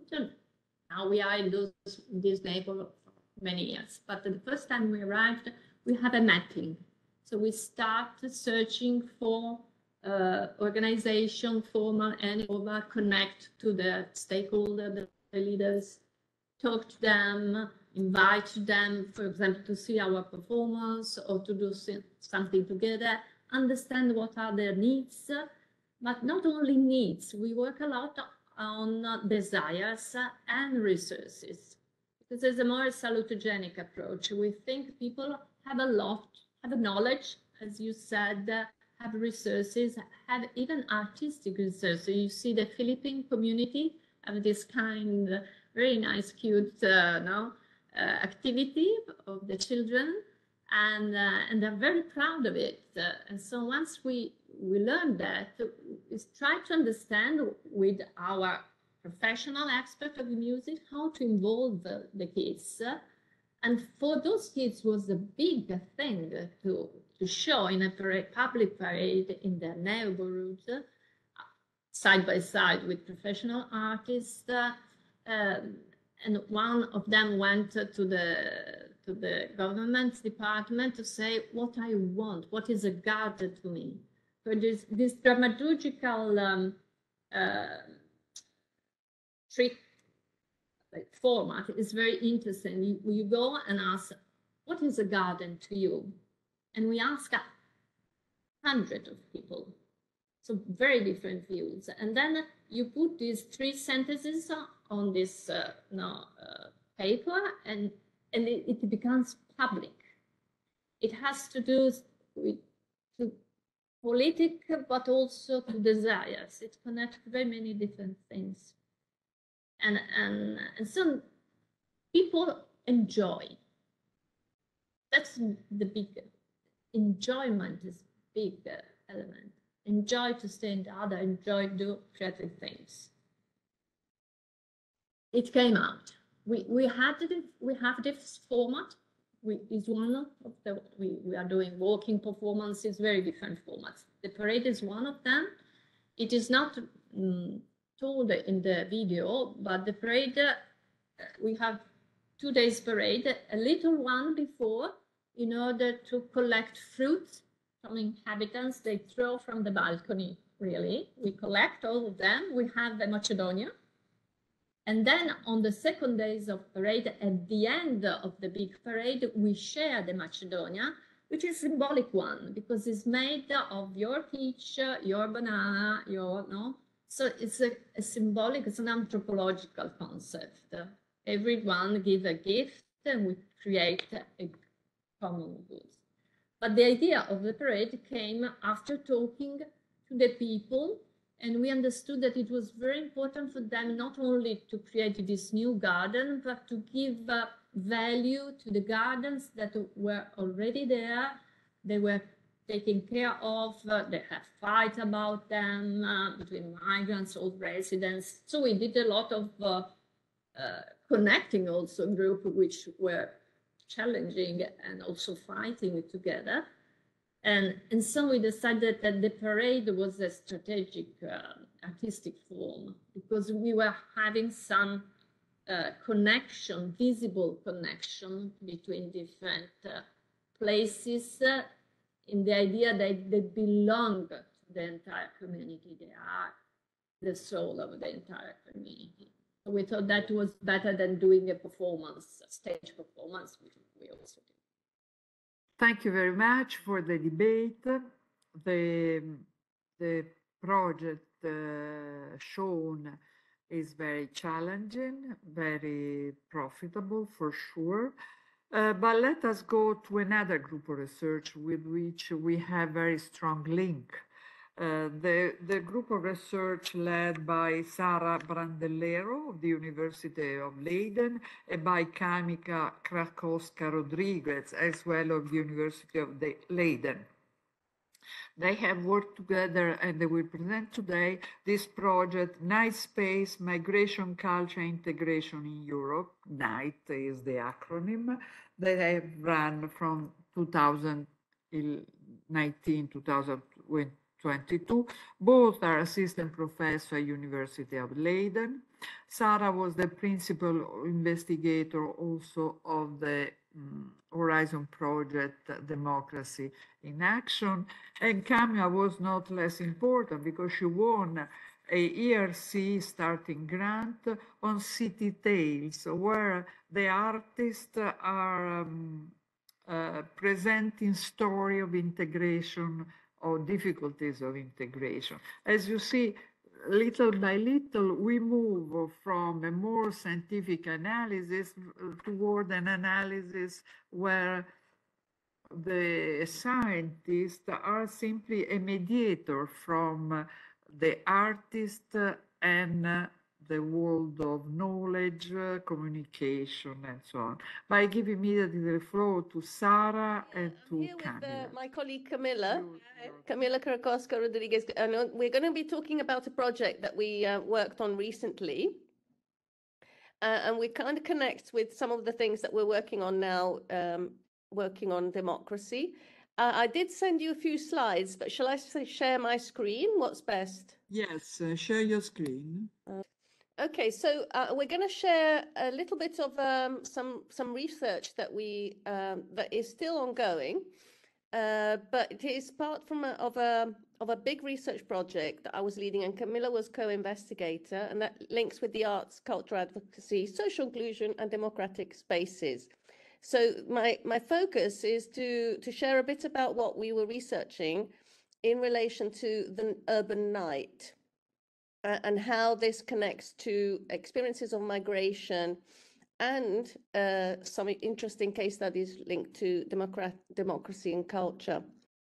So let me just move. Okay, so some of the findings that will be coming out later this year in a book that Camilla and I are co-editing with Amsterdam University Press, entitled The Urban Night and Contested Spaces, Cultural Encounters After Dusk.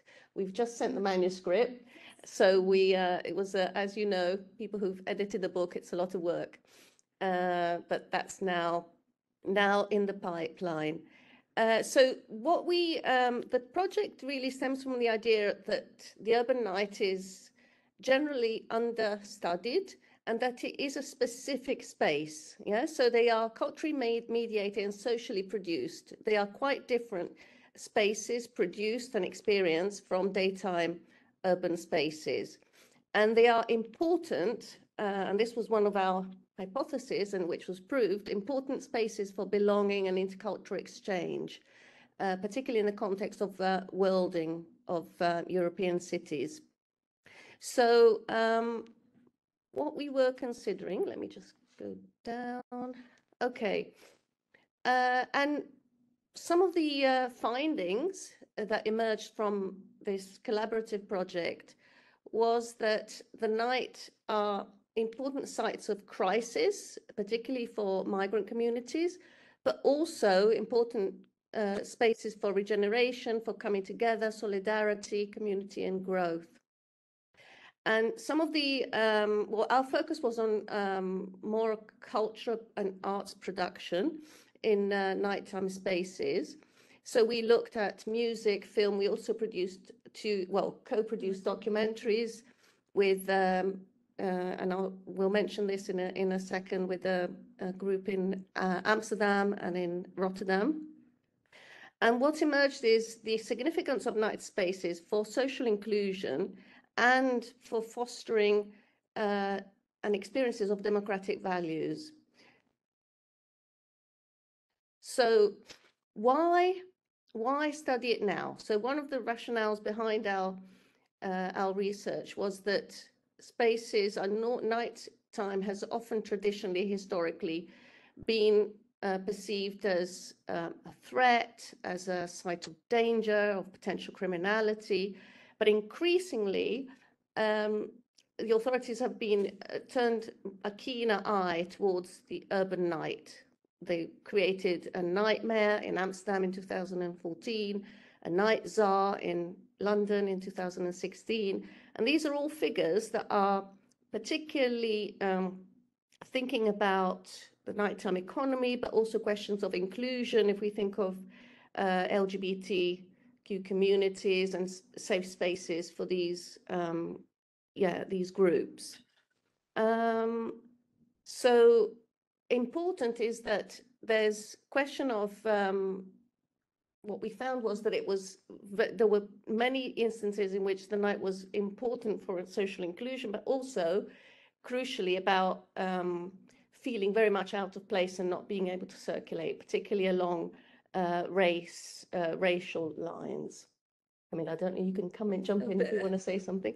Oh no, but those are really the questions, like of whether you are out of place or in place. How do you feel in a particular city, and night spaces that are more inclusive, more diverse? They give this sense of belonging also to the city itself for the different groups. So they played really important role, because then you become part of a community in a sense that sometimes you do not really feel part of during the daytime. Yeah. So our approach was intersectional, thinking of, well, we focused on migrant communities, but also thinking about question of class, of gender, generation, also disability. And we always thought of cities as mobile spaces, following cultural geographer Massey's formulations about cities as being mobile junctions of historical, social, political, and cultural layers, always in transformation, so not as static. And also migration and the concept of mobility as always political. Yeah? So particularly thinking about experiences of feeling or being made to feel out of place. Yeah, and we were often guided by Tim Cresswell's writings. And a lot of our research was transdisciplinary, so it involved different universities, but also 10 non-academic partners. So we were always involved in conversations, workshops, and also creative processes, such as the two documentaries that we produced, as well as analyzing different spaces in different cities. So these are some of the examples. This is actually a summary of the case studies that we looked at. And in each national context, we focused on some specific migrant communities. So Camilla and I focused on Rotterdam and Amsterdam, and particularly the Cape Verdean community in Rotterdam and the Brazilian community in Amsterdam, reflecting the presence of Latin American migrants in the Netherlands, and history of migration from Cape Verde, and Rotterdam is a significant center for this. Our colleague in London focused on LGBTQ communities. Berlin, as a kind of smart city, focused on migrant bike couriers. So what happens to the guys who make sure that we get anything at any time of the day and night? And much of this work is carried out by underpaid, often very explored migrant workers. Do you want to carry on for the rest? Yeah. So then we had a comparative case study of migrant youth and the policing attitudes in two very different but also somehow similar cities, Lisbon and Aarhus in Denmark. So our colleague looked at youth with African migration histories background in Lisbon, and how they feel in or out of place, and how they navigate certain perceptions that the police have of them. Mm-hmm. And this was done in comparison with Aarhus, where there is more community approach. So the police is trying, for example, to also engage in a dialogue. There is much more emphasis on creating, for example, cultural centers for the youth, and our colleague Derek Pardue was looking more specifically at the refugees youth in Aarhus and how they use sport and cultural expression in those cultural centers. And then finally, the specific work package was focusing on music and particularly music making. So it also ties to what we've just heard about the social community theatre. Our colleagues looked at the case studies of Cork and Galway, where there is a growing community of people of African descent and the role of different forms of music and how it's important for them to navigate and find their community and create sense of belonging to the cities they live. Yeah, so the partners we work with, non-academic partner, included filmmakers, obviously nighttime workers, the Nightmare of Amsterdam, specifically in the Netherlands. We work with the Nightmare office in Amsterdam, a policy consultancy research lab, Vibe Lab, that was actually set up by the first Nightmare, and they carry out a lot of research on the relationship, well, the impact of the urban night, how to support the urban nighttime economy, but also independent venues around the world. And the other important partner for us was a theatre in Amsterdam called Theatre Mungunga. It was set up by a couple of artistic directors and actors from Brazil, and has now become an important cultural centre for for local people, but also for new arrivals, big reference of intercultural exchange. Okay, so a little bit of the flavour of what we found in relation to the Dutch work package. What was interesting was we uncovered not very much known history of connection of the Rotterdam night with music production. And so Rotterdam was the site where the first Cape Verdean music label was set up, and this always happened after hours. Many of the workers who arrived from Cabo Verde were working on the port or on the ships, and once they left the docks, they met up after hours and produced music and set up the music label Morabeza Records. And significantly, this was a very important instance of cultural resistance during the anti-colonial, anti-dictatorial wars that happened in the former Portuguese colonies. And the community, diasporic community in Rotterdam, was very important in supporting and promoting Cabo Verdean culture as a way of also sustaining the morale and defending cultural identity in the face of colonial oppression. Camilla, do you want to step in?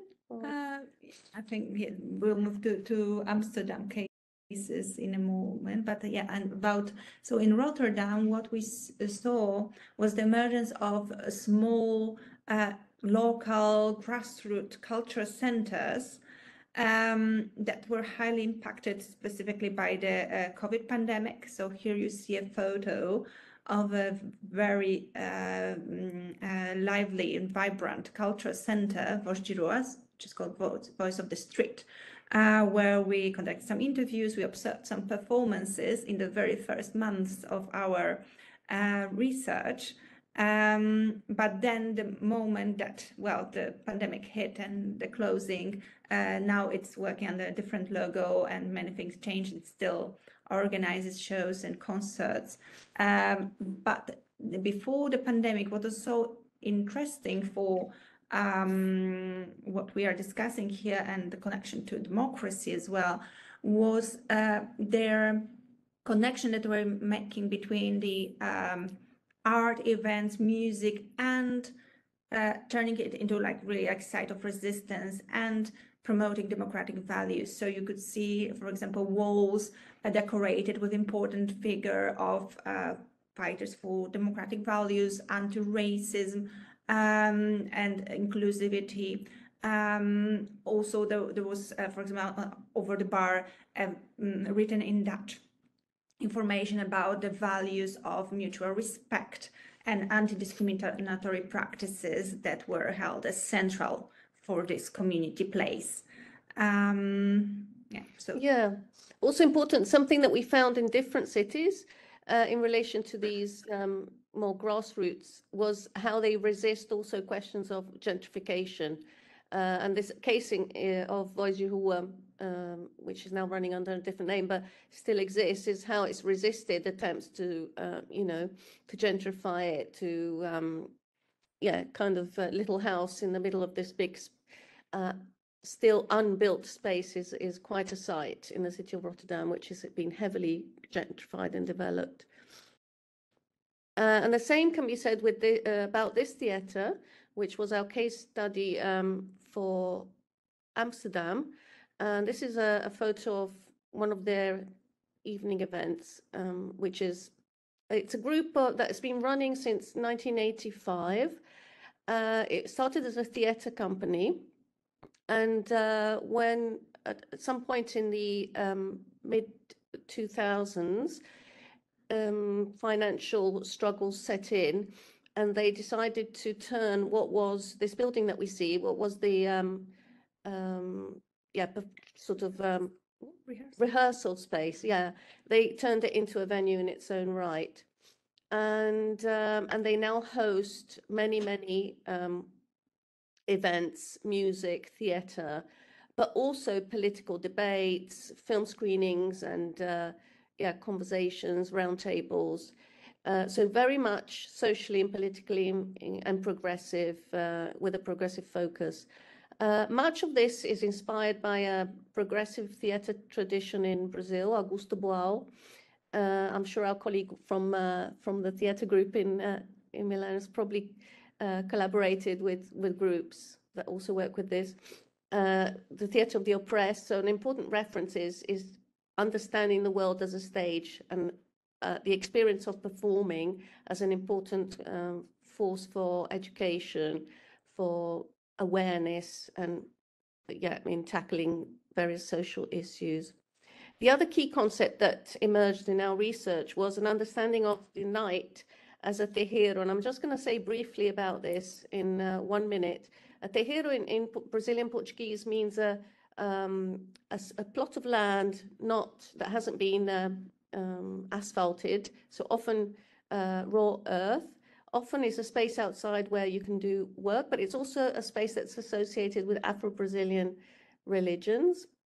And Munganga, interestingly, the director used this image to describe the night itself and the experience of producing art and culture at night. So something that is obviously very much like Afro-Brazilian religions in Brazil, persecuted, but very important for grassroots community well-being and memory and heritage. So this was us. And this is my email. If people, if people interested in contacting us. Thank you very much. Last but not least is Paola Bordione. Paola Bordione is the director of the Fondazione Sant'Agata. The Fondazione Sant'Agata was built by a colleague who was an economist of culture. Is the foundation with whom I feel more at ease, because she's also an economist, but an economist who studied culture and who worked in the cultural field. So she is able to draw economic and social implication from the work of the other. She will show this many projects that she has curated, and we have many projects together, also because in this field, more and more important is becoming the evaluation of the project, to show the importance, to transform what they say, the cultural policy into welfare policy or integration policy. Paola, yours is the flow. And so on. Just a very short story on who we are. Fondazione Sant'Agata for the Economics of Culture is the name, the complete name of Fondazione. It was founded some years ago, but as a researcher, we worked together from 2000, 1999 and 2000 with Walter Sant'Agata. That has been one of the first scholars dealing with the economics of culture and the economics of art in Italy. And who worked at the international level. He gave life to a research center that was named Centro Studi Silvia Sant'Agata Ebla, because he loved Syria and Syrian people. When he died 7 years ago, we decided to continue his work through the foundation. And the foundation is doing. And the foundation this is the past. Let us go to the future, to the present, what we do. It's important to remember Walter because he mainly worked with young researchers. So we continue to work with young researchers, and now we are 16. I think this stuff is not the one we have now. So we are 16 plus 10 other researchers that collaborate with us for special projects when we need some specific competencies we don't have in our staff, in our team, and they are mainly very young researchers because I'm the oldest, but the other one is between 24 and 33 years old, more or less. And we are working with a lot of partners at the international level. For example, we are one of the 20 foundations in official relation with UNESCO.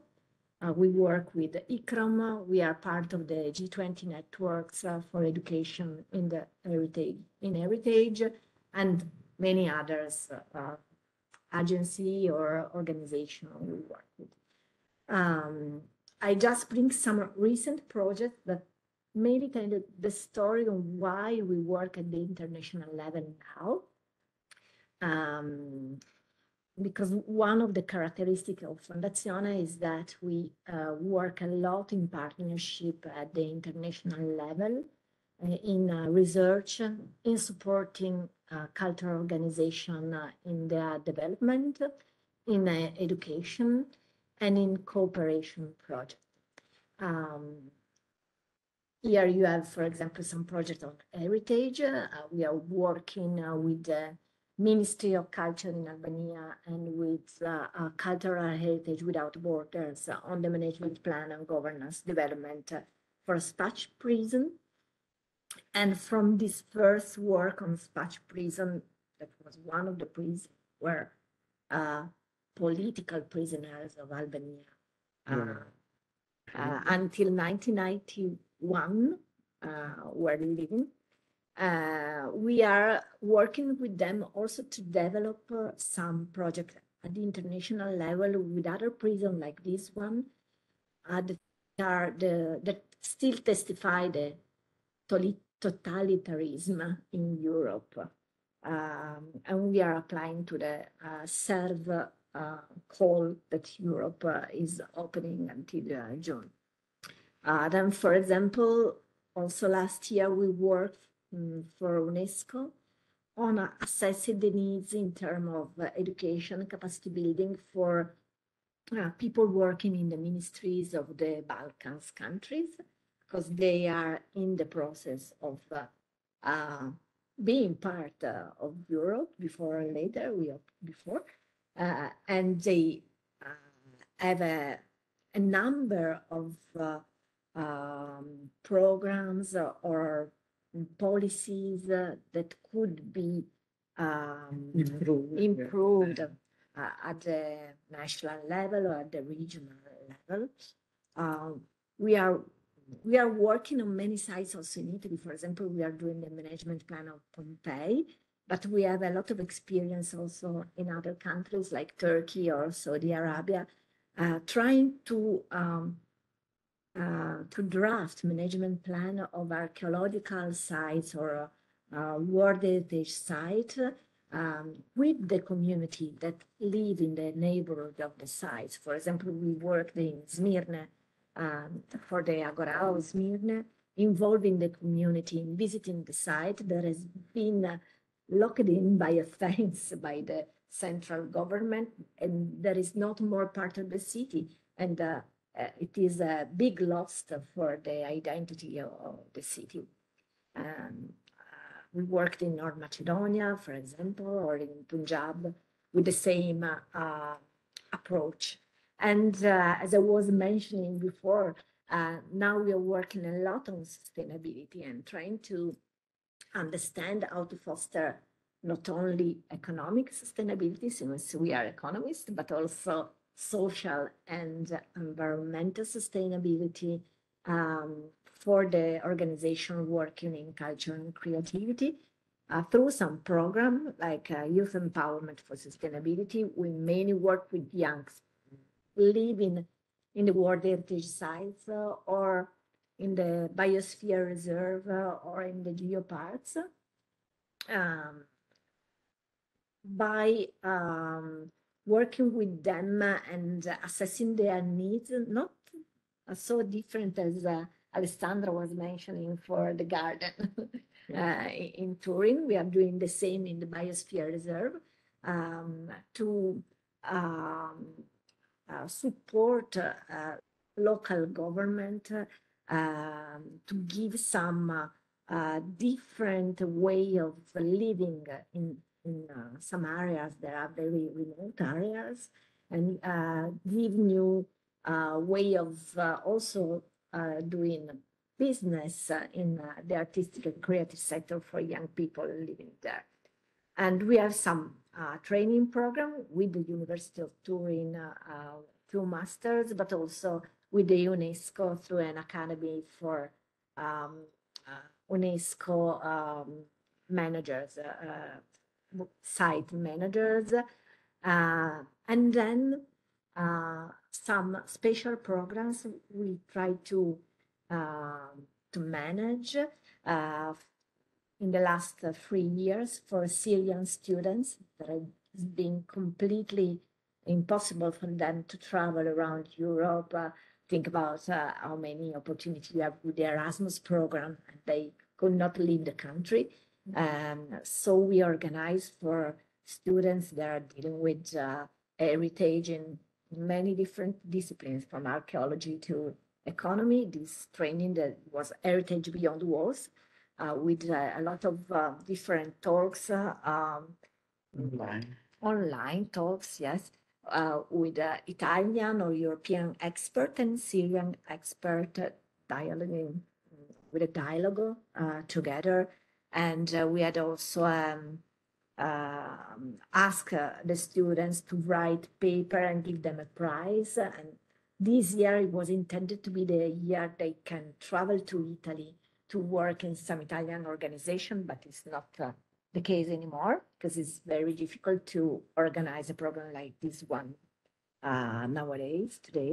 But it was also an answer to this difficulty we found since with the master, but also before with some programs of the Ministry of Foreign Affairs, the Italian Ministry of Foreign Affairs. We worked in Syria quite long, 20, 25 years ago, more or less. We organize also some conferences involving youth, and we have a special training also on post-conflict recovery. There is another way to work not only with other countries, but also with communities that are well represented in Italy, because it is a country of migration, but that want to do something for their heritage that has been damaged by the wars or the climate crisis. And always on this topic of crisis on heritage that is caused both for human causes, they are all human, and climate causes or war crisis. We work also with some cultural organization here in Turin, like Musei Reali, for the exhibition they had on Focus on Future. That is not far from what you explain us. They asked to photographers to go around the world and tell us what could be the future. And it was quite a big exhibition last year here in Turin that now is going around in other museums. And same things we did with always Musei Reali, but also some other royal residencies. They are in the World Heritage Site of Royal Residence of Turin, working with their collection coming from African countries that are a very sensitive part of the history of Italy, because Italy has not reflected a lot on the colonialism we had. And we helped them in bringing in Italy the director of the museum from Ethiopia, from Somalia, from Eritrea. The country where Yeah, the country where Italy mainly was, and to start collaborating together, not only on the scientific side, but also involving the communities that are living in Italy and that are very large and very vibrant. For example, they organized the Black History Month in Turin. And so we help only on the scientific side, but there have been also an exhibition, a lot of different labs that were connected to the exhibition, etc.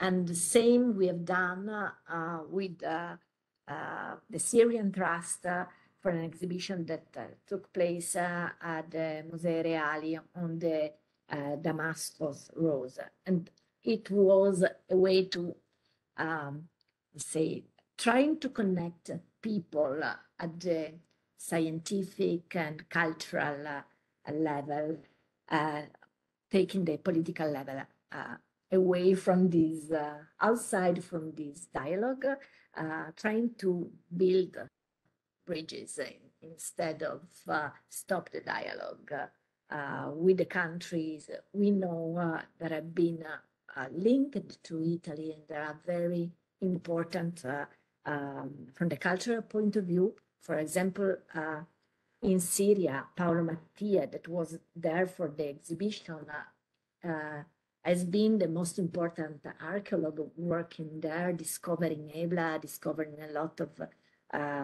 archaeological sites, and to stop the dialogue between the countries is not the solution, I think. So it was our way to try to foster dialogue, and it's the way we try to work, not only towards migration, but also towards other important issues of the contemporary world. Was I just last word you want to say, the one on the exactly. The one on, yes, she presented many programs, but you present also the one on environment? No. Yes, we have a focus in 2024 in particular that is on climate change and CCI. So we have CCI is cultural and creative enterprises or industries. We have three main programs. First one, we are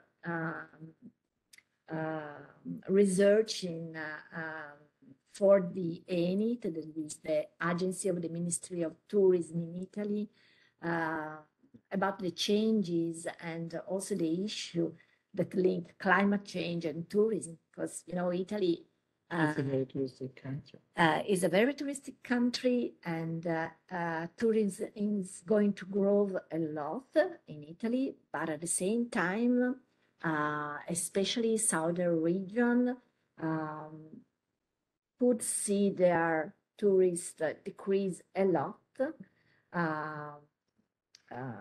if there would be the change that is going to be especially linked to heat and to the growth of temperature, because they are. It will be too hot It would for be the too German hot tourists to go to in come to Italy. Sicily, especially it would be too hot to go in Puglia.